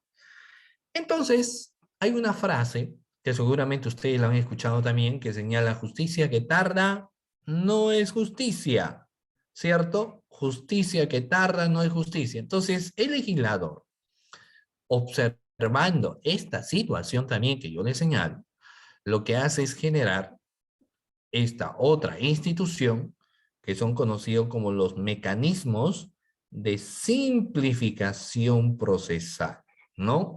Y obviamente se entiende que por su naturaleza, un mecanismo de simplificación procesal en un menor tiempo, vamos a arribar a una sentencia, a un acuerdo, ¿cierto? Entonces, esto me invita a preguntarles a ustedes, estimados participantes que se encuentran aquí en esta sesión de clase, ¿qué mecanismo de simplificación procesal conocen? Pregunta a la clase de doctores. A ver, a través del chat me lo pueden hacer saber. ¿Qué mecanismo de simplificación procesal? ¿Cuáles vienen a ser los mecanismos de simplificación procesal? Que es un tema bastante interesante, ¿ah? Es un tema bastante interesante. Vamos a ver si detallemos ello, ¿ya? A ver, yo los leo. Luis Alberto me dice terminación anticipada, ¿no? Marcela, terminación anticipada, conclusión anticipada, ¿no? La acusación directa. Edgar me dice principio de oportunidad, ¿no? Marcela, conclusión anticipada de juicio. Carlos, proceso inmediato. Edson me habla de la colaboración, por ejemplo. Fíjense ustedes, no hay que confundir también lo que viene a ser las salidas alternativas con el mecanismo de simplificación procesal, doctores. Es algo muy importante también que hay que entender. Una cosa son los mecanismos de simplificación procesal, una cosa muy diferente son las salidas alternativas. No es lo mismo, doctores. No es lo mismo hablar de mecanismos de simplificación procesal y de salidas alternativas. Por ejemplo, el principio de oportunidad es un mecanismo de simplificación procesal. El principio de oportunidad es un mecanismo de simplificación procesal. ¿O es una salida alternativa? Porque no es lo mismo hablar de salidas alternativas con sus propios criterios que los mecanismos de simplificación procesal. Miren, yo me adelanto rápidamente. Las salidas alternativas son dos. El principio de oportunidad y los acuerdos reparatorios. ¿Ya? Esos no son las salidas alternativas. En cambio, los mecanismos de implicación procesal son 5. Los mecanismos de implicación procesal son 5. Por ejemplo, acusación directa, proceso inmediato, terminación anticipada, conclusión anticipada también, y la cuestión de colaboración eficaz. ¿Ok? Colaboración eficaz. ¿Ya? Hay que tener en cuenta eso. Entonces, miren, lo que les digo, aquí lo encontramos, ¿no? Acusación directa, proceso inmediato, terminación anticipada de juicio, y la cuestión de colaboración eficaz. ¿Ok? Muy bien. Y las salidas alternativas, ustedes lo ven acá, son dos, ¿cierto? El principio de oportunidad, que no se da obviamente en todos los delitos. Hoy en día en las cuestiones de violencia no nos recurrimos en temas de principio de oportunidad. Y también tenemos, doctores, lo que son los acuerdos reparatorios, ¿no? Bueno, sigamos. Como esto evidenciamos aquí, doctores, bueno, esto lo dejo de lado también, porque esto es de otro trámite. Luego de eso, en la diligencia preliminar, pues es necesario hablar de los sujetos procesales. Esto lo voy a correr, ya lo voy a correr porque yo creo que ya este tema nosotros lo sabemos, ¿no? Los sujetos procesales, pues tenemos el Ministerio Público, y hemos dicho que el Ministerio Público es el titular de la acción penal, el Ministerio Público tiene carga de la prueba, ¿cierto? De todo esto que está acá, doctores, que lo podemos ver en el código, no hay que darle mucha redundancia en este tema, ¿no? Uno simplifica la labor del Ministerio Público como institución que investiga y tiene carga de la prueba, obviamente, pero algo bastante interesante es señalar esto de acá, el poder coercitivo, ¿no? Este poder coercitivo, doctores, que tiene el Ministerio Público. Y es una cosa que para algunos es bastante criticada. ¿Por qué? Una de las cosas por las cuales se cambia el sistema provincial penal es porque se dice, ya no hay que estar con el modelo inquisitivo, ¿no? Ya no hay que estar con el modelo inquisitivo, sino hay que estar ahora en un modelo garantista. Sin embargo, el artículo 66 del nuevo Código Procesal Penal es más inquisitivo que otra cosa, porque nos habla del poder coercitivo que tiene el Ministerio Público, la coerción.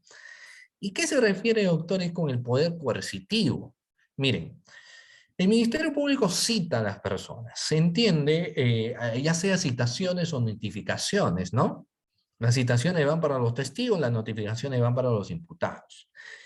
Si yo voy a programar declaraciones testimoniales o las indagatorias, que en este caso son los imputados, yo entiendo de que estos van a concurrir a ser el Ministerio Público en la fecha y hora que yo señale la audiencia.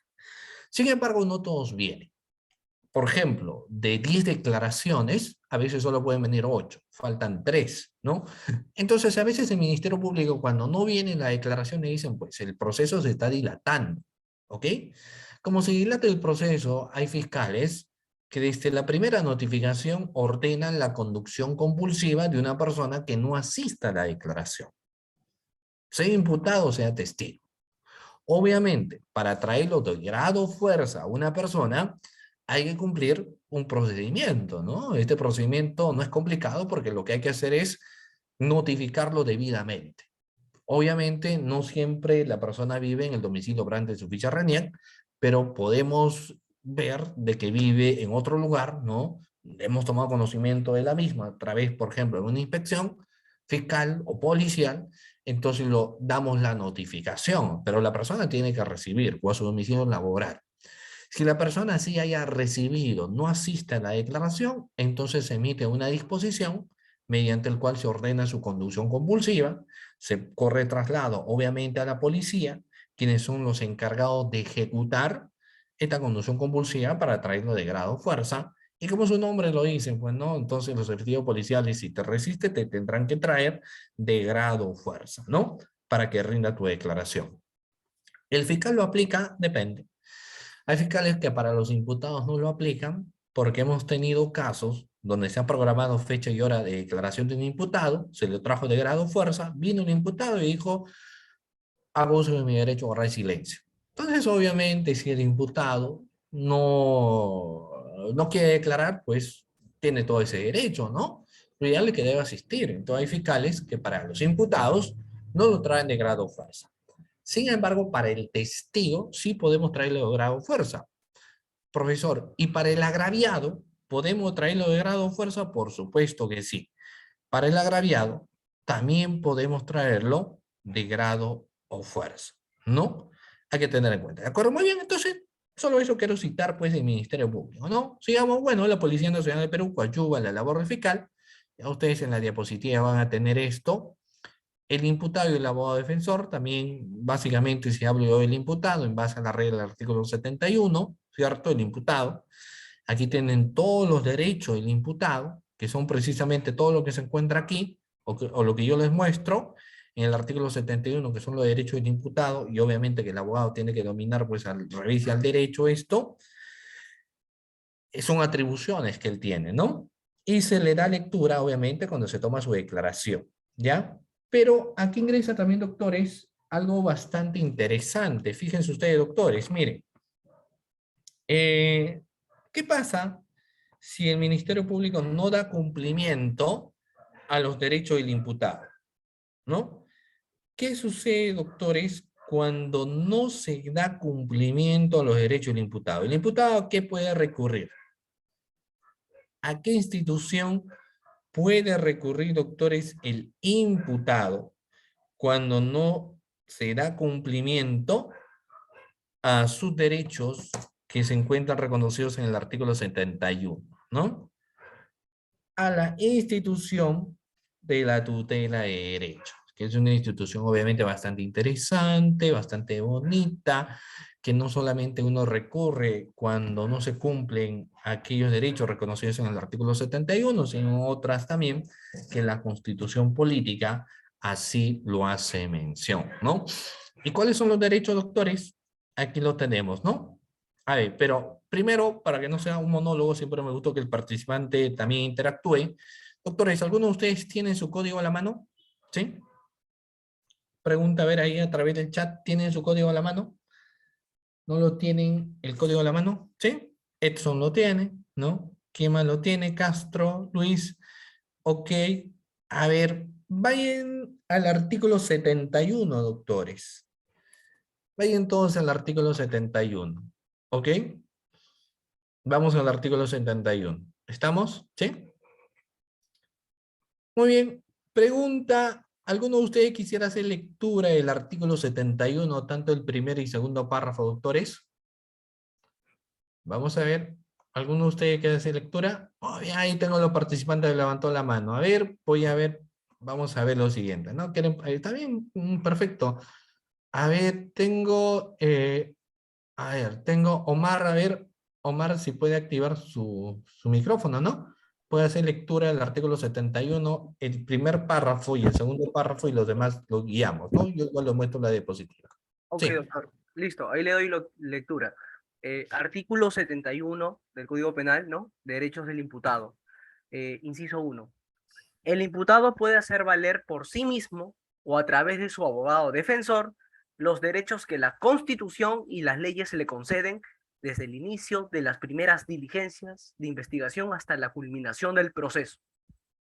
Inciso 2. Los jueces, los fiscales o la Policía Nacional deben hacer saber al imputado de manera inmediata y comprensible que tiene derecho a... ¿leo los incisos, doctor? Sí, por supuesto. Sí. Ok. Inciso A. Conocer los cargos formulados en su contra y, en caso de detención, a que se le exprese la causa o motivo de dicha medida, entregándole la orden de detención girada en su contra, cuando corresponde. Inciso B.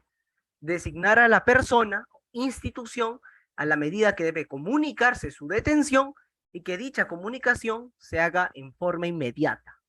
Inciso C. Ser asistido desde los actos iniciales de investigación por un abogado defensor. Inciso D. Abstenerse de declarar y, si acepta hacerlo, a que su abogado defensor esté presente en su declaración y en todas las diligencias en que se requiere su presencia. Inciso E, que no se emplee en contra de sus medios coactivos, intimidatorios o contradictorios a su dignidad, ni a ser sometido a técnicas o métodos que induzcan o alteren su libre voluntad o a sufrir una restricción no autorizada ni permitida por ley. Y, inciso F, por último, ser examinado por un médico legista o, en su defecto, por otro profesional de la salud, cuando su estado de salud así lo requiera. Listo, doctor. Eso sería. Muy bien, muchísimas gracias, muchísimas gracias. Entonces, doctores, fíjense, ¿no? Solo para dar algunas cuestiones importantes. Del artículo 71, el primer párrafo nos habla netamente al imputado. Porque sobre el imputado nos dice, él por sí mismo puede hacer valer su derecho, sin necesidad de un abogado. E incluso, una persona que es abogado puede asumir su autodefensa, ¿cierto? Por ejemplo, Dios no quiera, pero imagínate que ahorita estamos en el salón de clase 170 participantes. No queramos, pero digamos, por algún momento alguien nos denuncia, ¿no? Porque ustedes saben que a veces que a alguien que te pueden denunciar también es pasible, ¿no? Puede haber una denuncia anónima, qué sé yo. Pero si te denuncian, tú como abogado, ¿puedes asumir tu autodefensa en un caso penal?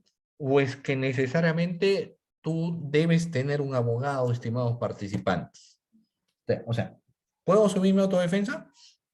¿O es que necesariamente yo tengo que tener mi abogado, ¿no? Obviamente, y ahí los leo, ¿no? Claro, acá me dice Omar, ¿no? Si se puede asumir como abogado. Edson también me dice, ¿no? Soy abogado, también, mira, claro. Autodefensa, sí se puede asumir mi autodefensa, el tema.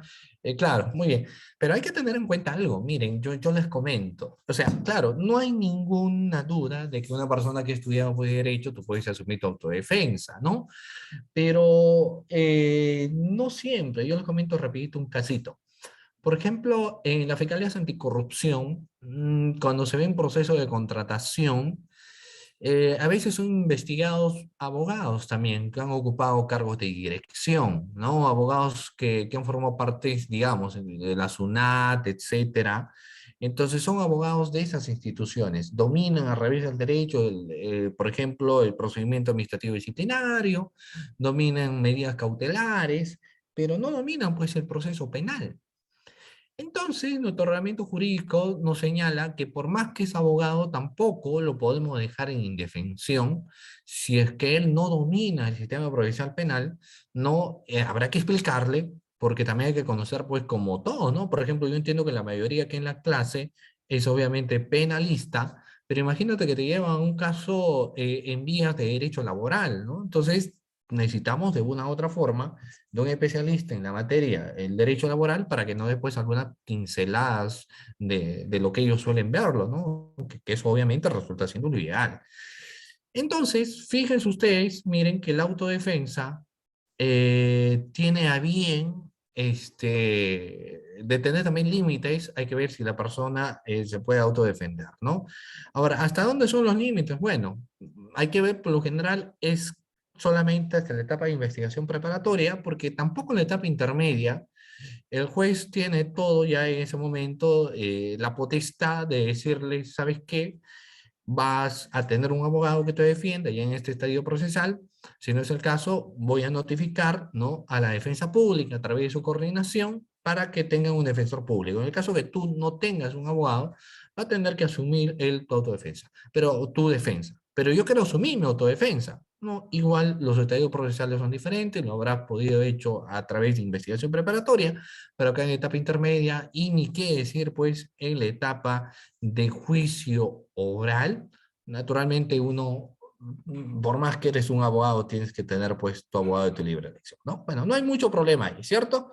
Muy bien, y lo otro que me parece interesante tener que señalar, esta parte de aquí es como hacer un llamado a los fiscales, a la policía y a los jueces.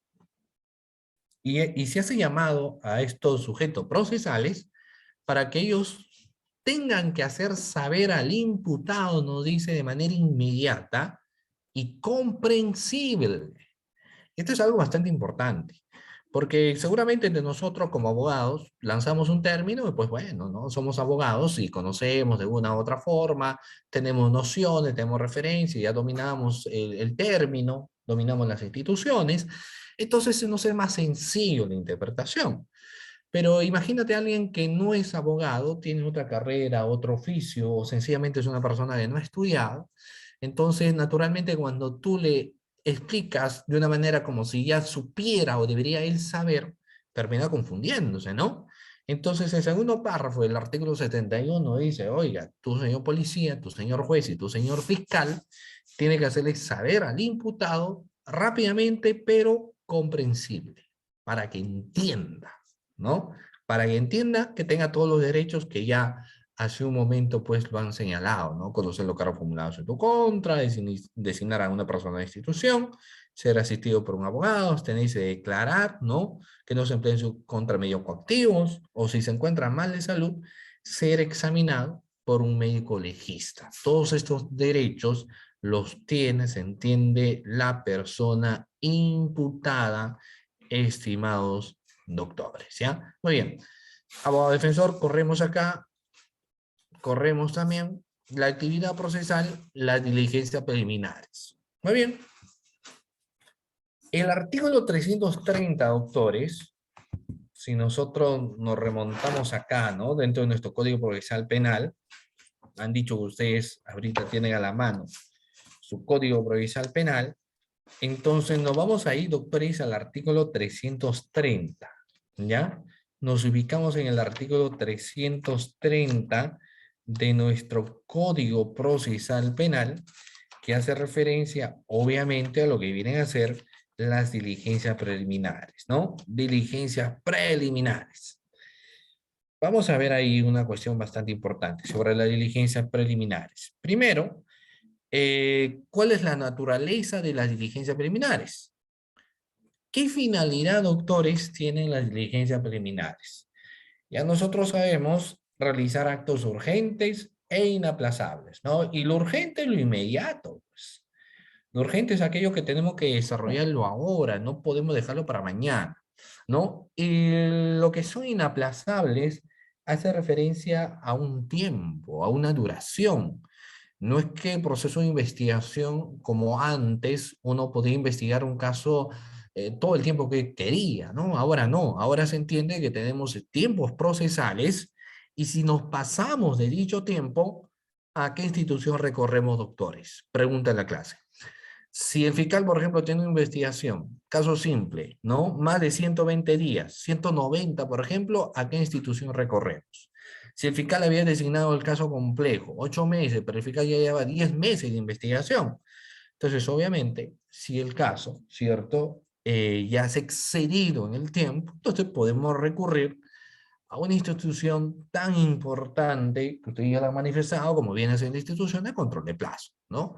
Porque acá lo que se trata es que el caso se cumpla en el plazo establecido en la ley, ¿no? Plazo establecido en la ley y que ésta de ninguna manera pueda excederse, ¿no?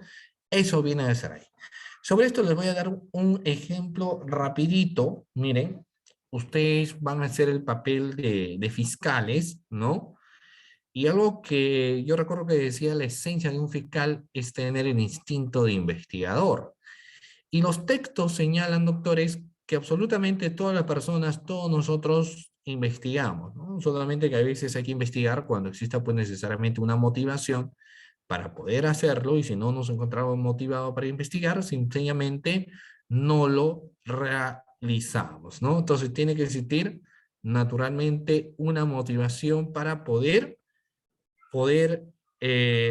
investigar, ¿ya? Pero vamos a ver, miren, hay algo bastante importante. Un casito, doctores, todos nosotros, yo les voy a lanzar el caso y ustedes me van a decir qué diligencias de investigación podrían desarrollar, obviamente para el esclarecimiento de los hechos, ¿ya? Muy bien, les cuento el casito entonces. ¿Cuál es el caso? El siguiente, miren. Esta es la historia de José, ¿ya? José era un estudiante joven de 27 años de edad. La fecha de los hechos es un viernes 13. Ustedes saben lo que dicen de los viernes 13, ¿no? No tiene que salir porque cualquier cosa puede pasar. Pero acá nuestro amigo José, estudiante de agronomía, sale de su universidad al promediar las 10 de la noche con rumbo a la casa de su enamorada, ¿no? Su enamorada le dijo, nos vamos a encontrar a las 10:30, solo te voy a esperar 2 minutos. Si tú no vienes 2 minutos, yo me voy. Entonces, obviamente, José, desesperado, dice, uy, ya se me hizo tarde porque tenía que tomar un examen. Si llego tarde, ya no me va a esperar. Entonces, lo que hace José es tomar un atajo. Toma un atajo, se mete por un callejón, medio oscuro el callejón, y ahí había 3 delincuentes con pasamontañas. José iba con su mochila y estaba llevando un detalle, pues, para su enamorada, ¿no?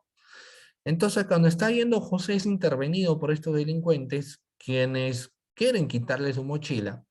José forcejea con ellos porque tenía el detalle para su enamorada. Craso error porque los delincuentes sacan un arma punzocortante y le dan una estocada en el cuello y otra a la altura del pecho. José obviamente cae en el piso, se llevan su mochila, los delincuentes van corriendo por el callejón, uno de ellos se tropieza, se cae, impacta en el piso, se saca la pasamontaña, ¿no? Y su rostro pues logra ser grabado en una cámara que se encontraban por ahí, salen los delincuentes y ingresan a una camioneta con lunas polarizadas sin rumbo desconocido. Ya José en el piso, ¿no? Este ruido es escuchado por una señora que vendía emolientes por ese lugar, ¿no? Que ve y es una de las primeras, o creo la primera, que le da auxilio a José, pero ya era demasiado tarde. Y un señor que vendía caramelos por ahí también se percata ello y van a dar la ayuda correspondiente y algunos señores que caminaban por ahí, ¿no? Esos son los hechos, doctores. Esos son los hechos. La pregunta es, miren, sobre esos hechos, ¿qué acto de investigación podrían desarrollar? Teniendo en cuenta que tú eres el fiscal y te acaban de comunicar este suceso, tú eres el fiscal de turno, te comunican, ¿no? Obviamente se entiende que tú estás en tu despacho. ¿Qué acto de investigación inicial, ¿no? Como diligencias preliminares, podríamos desarrollar, doctores, ahí? Preliminares, ¿ah? Tenemos el cadáver. ¿Qué podríamos hacer? ¿Qué hacemos? ¿Qué hace el fiscal en este tipo de situaciones, no? A ver, voy a leer sus participaciones que ustedes tienen para ver qué me están diciendo, qué podemos hacer, qué participaciones tenemos, ¿no? Vamos a ver. Por ejemplo, Alexander me dice declaración del agraviado. No, bueno, no hay agraviado porque ya lo acaban de matar ya, pues, ¿no? Ya está muerto, ya no podemos tomar la declaración, ¿no? Ya está muerto. ¿Recabar las imágenes de la cámara? Por supuesto que sí, inmediatamente ese día o el siguiente día. O cuando solicitamos, por ejemplo, la cámara, nos tienen que entregar inmediatamente, ¿no? Bajo alguna responsabilidad que pueda haber sobre esta persona. ¿Qué más? La declaración testimonial de la señora que está vendiendo emoliente, claro, por supuesto que sí, no solamente de la señora, sino también del señor que caminaba por ahí, incluso aplicando el artículo 66 para poder traerlo de grado o fuerza, ¿no? Muy bien.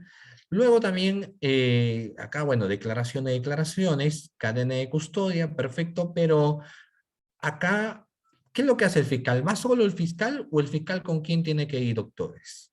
Porque ya tenemos un cadáver, ¿no? O sea, hay que ir, obviamente, con los peritos, ¿cierto?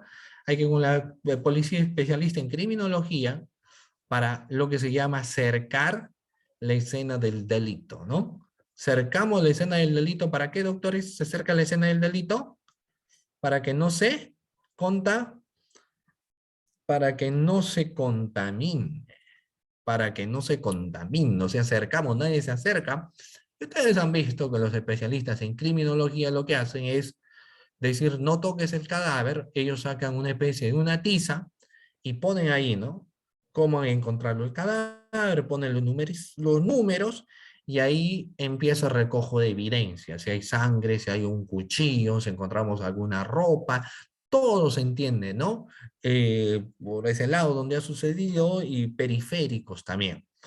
Si uno obtiene, por ejemplo, un cuchillo, si obtiene por ahí rastros de cabello, si obtiene por ahí, por ejemplo, una pistola, casquillos, etcétera, entonces todo eso forma parte de las evidencias, hay que tener ellas que recopilarlas y obviamente, como hace un momento lo han dicho, ponerlo en una cadena de custodia, ¿no? Para que ésta sea remitida a la oficina de bienes incautados y no se pueda contaminado. Obviamente, una vez que se desarrolló ello, lo que hace el fiscal es un acta. El acta será el acta de... Claro, hay un recojo de evidencia, ¿cierto? Que lo puede hacer a través de un acta también, pero existe un acta que es el acta de levantamiento de cadáver, ¿no? Entonces se levanta el cadáver. Lo que hay que hacer ahora es que este tiene que pasar, obviamente, por una necropsia y decirnos las causas en las cuales ha muerto, ¿cierto? Y luego de eso, obviamente, los primeros actos de investigación, que como son la toma de declaraciones. ¿Por qué resulta siendo importante que en ese momento yo pueda tomar las declaraciones de esas personas? Porque no se olviden que me pueden dar sindicación y yo tengo 24 horas para poder dar con el paradero de estos delincuentes. En 24 horas, si se arma una buena estrategia, si tenemos versiones adecuadas que no se han dado, una característica importante de la persona que ha hecho, claro, como dice Valentín, ¿no? Entonces, obviamente, puedo detenerles un flagrante delito por sindicación, ¿no? Pero lamentablemente solo tengo 24 horas y por eso es que una de las naturalezas que hoy en día tienen las diligencias preliminares es que todo lo que va a hacer el fiscal tenga que ser diligencias inmediatas, ¿no? Urgentes. Uno no puede dejar pasar el tiempo de decir, bueno, la cámara de videovigilancia lo pido de acá a una semana, ¿no? Las declaraciones las voy a recabar, pero después, ¿no? Se entiende que todos estos actos de investigación los tiene que desarrollar de manera urgente, ¿no? En 24 horas. Hay mucho, hay algo que quiero precisar también, ¿no? Miren, cuando alguien ya se indica a una persona, para yo poder detenerlo tengo 24 horas. 24 horas. No tengo más. Ya cuando uno le interviene, desde el momento de su intervención, uno tiene 48 horas para tomar una decisión, ¿ya? Eso también hay que tener en cuenta, ¿no? Pero si alguien me indica a la persona, o yo tengo alguna inferencia, o yo tengo alguna evidencia, ¿no? Entonces digo, tal persona habría cometido el delito, yo tengo 24 horas para dar con su paradero. Si fuera de las 24 horas no doy con su paradero, ya no estoy en una situación flagrante, ¿no? Si no, tendré que irme en vías del proceso común. Sin embargo, si yo logro detener a esa persona dentro de las 24 horas, desde el momento de su detención, ¿no? Tengo 48 horas para una toma de decisión. ¿Qué hago? Formalizo, proceso inmediato, acusación directa, etcétera, ¿ya? Eso también es algo que hay que tenerlo en cuenta. ¿De acuerdo, doctores? Muy bien, sigamos. Bueno, estos son diligentes preliminares. Corremos, ya un plazo máximo de la diligencia, ustedes ya lo han señalado, ¿no? Eh, Solo para mencionarle, doctores, hay una casación que es la número 144/2012, ANCASH. Esta confirma y precisa pues su criterio expuesto en otros fundamentos de que el plazo de la diligencia preliminares no puede, en los casos más extremos, ser mayor al plazo máximo previsto en la investigación preparatoria. De todas maneras, porque es imposible, ¿no? Pero sí puede ser igual. No puede ser mayor, pero sí el plazo que uno tiene ahí puede ser igual, ¿no? Corremos, bueno, esto también ustedes ya lo han dicho, las cuestiones de complejidad, y aquí ingresa. ¿Qué decisiones, doctores, adopta el fiscal cuando se concluyen las diligencias preliminares? ¿Cuál podrían ser, doctores, las decisiones que adopta el fiscal cuando se concluyen las diligencias preliminares que se entiende que han servido para recabar todos los elementos de convicción, ¿cierto? Se entiende que han servido para individualizar al presunto autor del hecho delictivo. Y bueno, las diligencias preliminares también no duran para siempre, tienen un término. ¿Y qué hacer cuando se ha dado, pues, el término de esas diligencias preliminares que estamos teniendo a bien de señalar, ¿no? O sea, ¿qué es lo que podemos hacer? Vamos a ver. Acá yo tengo participación. Muy bien. Las decisiones que se adoptan, pues, son formalizar o archivar, ¿no? Formalizamos o archivamos. Son dos opciones que podemos tener. Ah, por supuesto, Marcela me dice, sí, no, también, si yo deseo, puedo formular también una acusación directa. Pero Lo ideal es que la acusación directa lo hagamos dentro del término de las diligencias preliminares, no cuando esto se nos haya concluido, ¿no? Eso es lo ideal. Pero por lo general, las dos decisiones que al término de las diligencias preliminares son las que podemos evidenciar acá. Emitir una disposición de archivo o emitir una disposición de formalización de la investigación preparatoria, ¿no?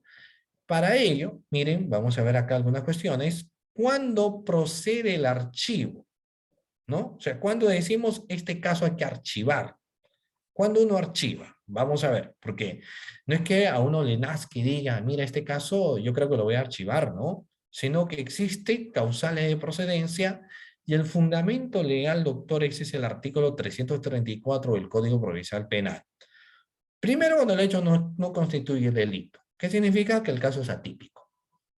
El hecho no constituye delito, el hecho es atípico, lo hemos investigado, parecía que estos hechos sí constituían un delito, pero no ha sido así, entonces archivamos. Cuando no es justificable penalmente, existe causa de justificación, ¿no? Legítima defensa, estado de necesidad justificante, cuando se ha actuado obrando un oficio, un derecho, el consentimiento, entonces no es justificable penalmente, ¿no? O cuando se presentan algunas causas de extinción. Si eso se evidencia, lo que uno hace es archivar el caso. Procedencia. ¿Y qué pasa, doctores? Miren, si yo no estoy de acuerdo, fíjense ustedes, yo no estoy de acuerdo con el archivo. ¿Qué puede hacer una persona sometida a una investigación, doctores, cuando ésta dice, yo no me encuentro conforme con ese caso que ha archivado? Para mí, el fiscal ha archivado mal. No ha realizado diligencias el fiscal. No ha motivado adecuadamente. Sin embargo, un archivo, mi caso, queda ahí. ¿Qué hacemos? ¿Nos quedamos con los brazos cruzados? ¿Qué podemos hacer? ¿Apelamos? ¿O presentamos una queja? Presentamos un recurso, ¿cierto? Que es conocido como el recurso de elevación de actuados al fiscal superior. Recurso de elevación de actuados al fiscal superior. Solamente para ellos que cuando yo ya tengo el archivo, pongo o corro, traslado los sujetos procesales para que ellos, si lo consideran necesario, en el plazo de 5 días, interpongan un recurso de elevación de actuado, obviamente al superior jerárquico. Y el superior jerárquico puede tomar decisiones. ¿Cuáles son las decisiones? El fiscal puede consentir el archivo, ¿no? Y puede decir, muy bien, el fiscal provincial me ha archivado adecuadamente. O si no, el fiscal superior puede declarar, por ejemplo, fundado el recurso de elevación de actuados y decir, oiga, este fiscal no ha investigado adecuadamente, entonces que amplíe las diligencias, o quizás para el fiscal superior, más bien existen elementos que lejos de archivar, están para formalizar, ordenará al fiscal provincial que formalice la investigación, ¿no? Entonces, eso es. Ahora, una pregunta también bastante importante. ¿El archivo, doctores, tiene la condición de ser cosa juzgada o cosa decidida? ¿Qué opinamos del archivo? ¿El archivo será cosa juzgada o cosa decidida? Cosa decidida, pues, ¿no es cierto? Porque no es cosa juzgada, lo único que es una sentencia la cosa juzgada.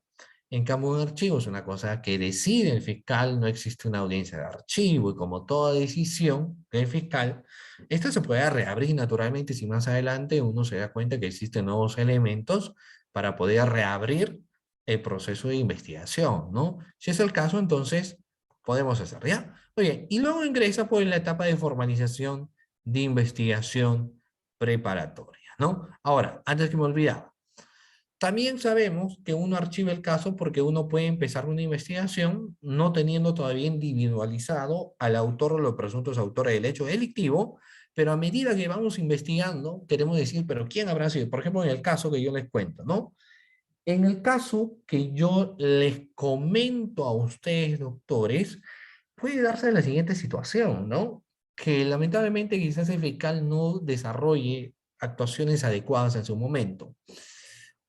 y pide la cámara de vigilancia, después de un tiempo le dicen, ya no tenemos cámara, ¿no? Solo tenemos que, obviamente, el resultado de la necropsia, que una persona murió a consecuencia de armas punzocortantes, pero no logramos dar con la identificación y el tiempo procesal se nos ha cumplido.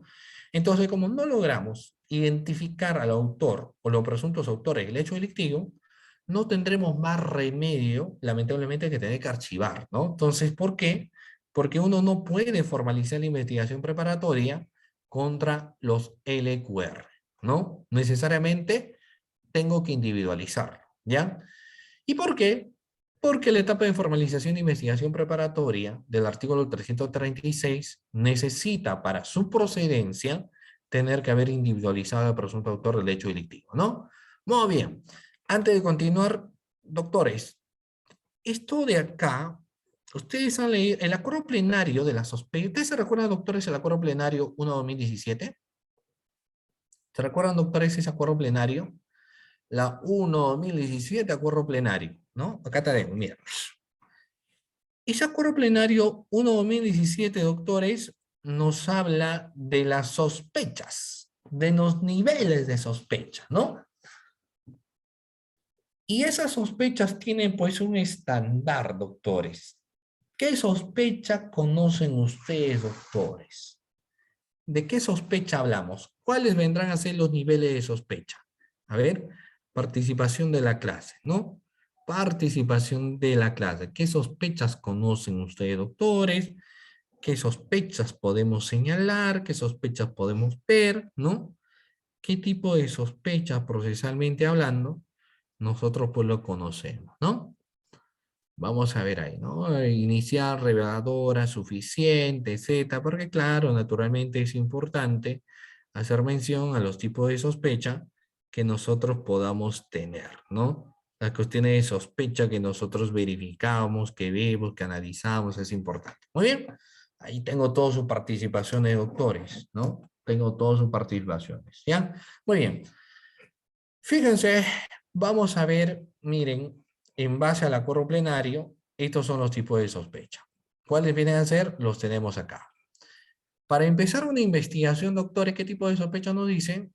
La sospecha inicial simple, ¿no?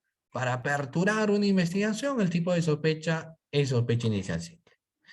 Para una formalización de investigación preparatoria, nos dice que una sospecha reveladora. Para dictar un auto de enjuiciamiento, pues es una, o para acusar, ¿no? Para acusar, para un requerimiento acusatorio, nos dice tiene que haber una sospecha suficiente. Para una prisión preventiva, antes nos hablaba de la sospecha grave. ¿Se recuerdan ustedes el acuerdo plenario? Sospecha grave. Salió el acuerdo plenario 1/2019, deja de lado la sospecha grave para empezar a hablar de la sospecha fuerte, ¿no?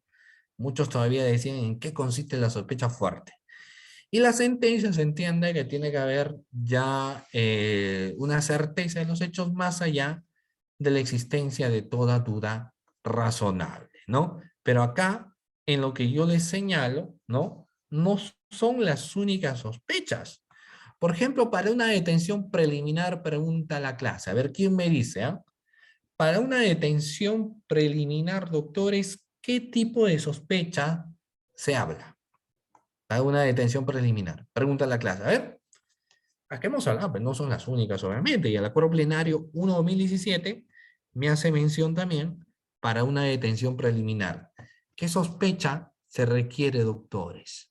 No, la sospecha fuerte no. La sospecha fuerte, ¿no? Es para una prisión preventiva, ¿no? La sospecha suficiente es para una acusación. Pero ¿qué tipo de sospecha se requiere para una detención preliminar? A ver, ¿quién me dice? Todavía nadie me señala la sospecha que se requiere. No, no es reveladora. ¿Qué tipo de sospecha, doctores? Empieza con la P. Empieza con la P, luego sigue la L. Empieza con PLA. ¿Qué tipo de sospecha será? ¿Plau? La sospecha plausible. ¿Y qué es la sospecha plausible? La sospecha probable, ¿no? De la presunta comisión de un hecho delictivo, la sospecha plausible para una detención preliminar.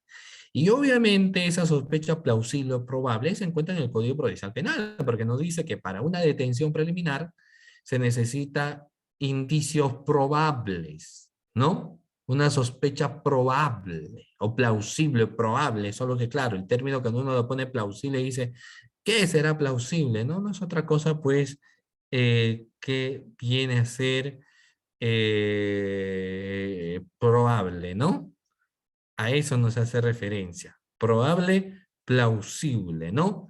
Un hecho de probable configuración. Eso es la sospecha probable. Y esto es importante porque ustedes han visto que en muchas audiencias pues se utilizan la sospecha plausible, la sospecha probable, de la presunta comisión de un hecho delictivo. Ustedes lo tienen acá, ¿no? Miren, sigamos. Bueno, luego salió la sospecha fuerte, ahí hay quienes acopian no o no la sospecha plausible, ¿no? ¿En qué tipo de sospecha se encuentra? ¿Sospecha cuál? ¿Qué estándar? Omar me dice bajo el estándar que tenemos, ¿en qué tipo de sospecha se encuentra? ¿Cuál sospecha? La sospecha probable, ¿no? Ya, la sospecha probable. Claro, la sospecha plausible. La sospecha probable es sospecha plausible en las detenciones preliminares, ¿no? ¿Y por qué? Lo que pasa es que ustedes ven que nuestro ordenamiento jurídico nos habla de indicios, ¿no? Toda la diligencia preliminar nos habla de indicios. Una vez que ya se formaliza, nos empieza hablando del término elementos, ¿no? No dice indicio probable, indicio plausible, indicio revelador, luego ya nos dice elemento de convicción suficiente, así, ¿no? El caso del presidente, me dicen, ¿no? Bueno, en el caso, la sobrina del presidente, una detención preliminar. En el caso de la sobrina habría que ver algunas cuestiones. Se entiende que si le han dado una detención preliminar, para el criterio del Ministerio Público existía pues una sospecha plausible, una sospecha probable, ¿no? De la presunta comisión de un hecho delictivo, ¿no? Dentro de las 5 sospechas, no, la sospecha, claro, lo que pasa es que la sospecha probable o la sospecha plausible se da cuando estamos ante la institución de la detención preliminar. O sea, si para que el Ministerio Público ordene un requerimiento de detención preliminar, tiene que tener sospecha plausible, sospecha probable. En cambio, para la prisión preventiva no dice sospecha grave. ¿Por qué? Si uno analiza la institución de la detención preliminar con la prisión preventiva, son parecidos, ¿no? Porque en ambos nos dice graves y fundados elementos de convicción, ¿no? No, perdón, graves y fundados elementos de convicción nos dicen la prisión preventiva, y en el otro nos dice los elementos de convicción que tenga un fiscal. También nos habla de la prognosis de pena, también nos habla de un peligro procesal, pero en un menor nivel, a diferencia de la prisión preventiva, para requerir una detención preliminar. Entonces se entiende que para que el juez dé una detención preliminar, tiene que haber pues una sospecha plausible, me dice, ¿no? Vean que hay una serie de plazos. ¿Cuándo concluye la investigación preparatoria? Ya ustedes lo han dicho. Cuando existe. Miren, doctores, el tiempo nos ha quedado corto porque ya estamos casi sobre la hora, ¿no?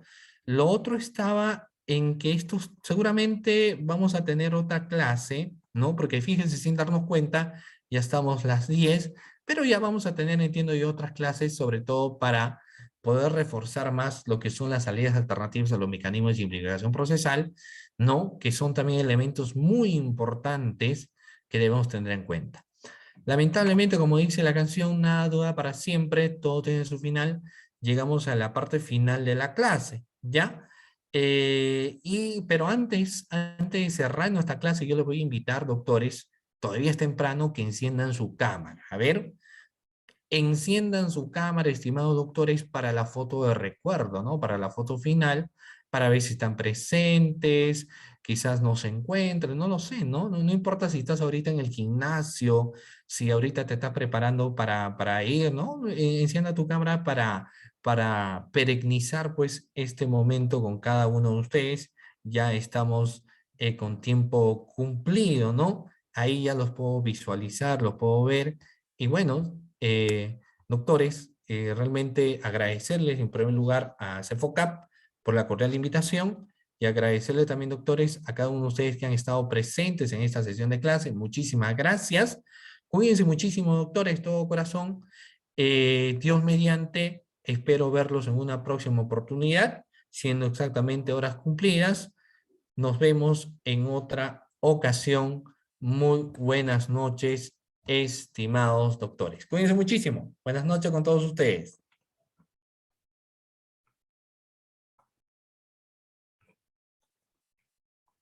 Muy buenas noches, doctor. Más bien, gracias por la ponencia y también pues agradecerle primeramente por nosotros ha sido un gusto haber contado su participación. Reiterar nuevamente nuestro agradecimiento por su presencia y por la gran disertación del presente tema.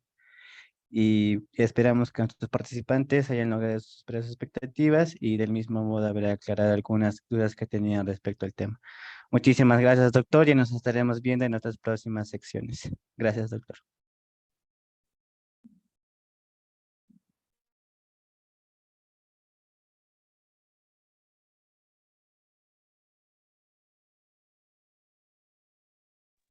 Bien,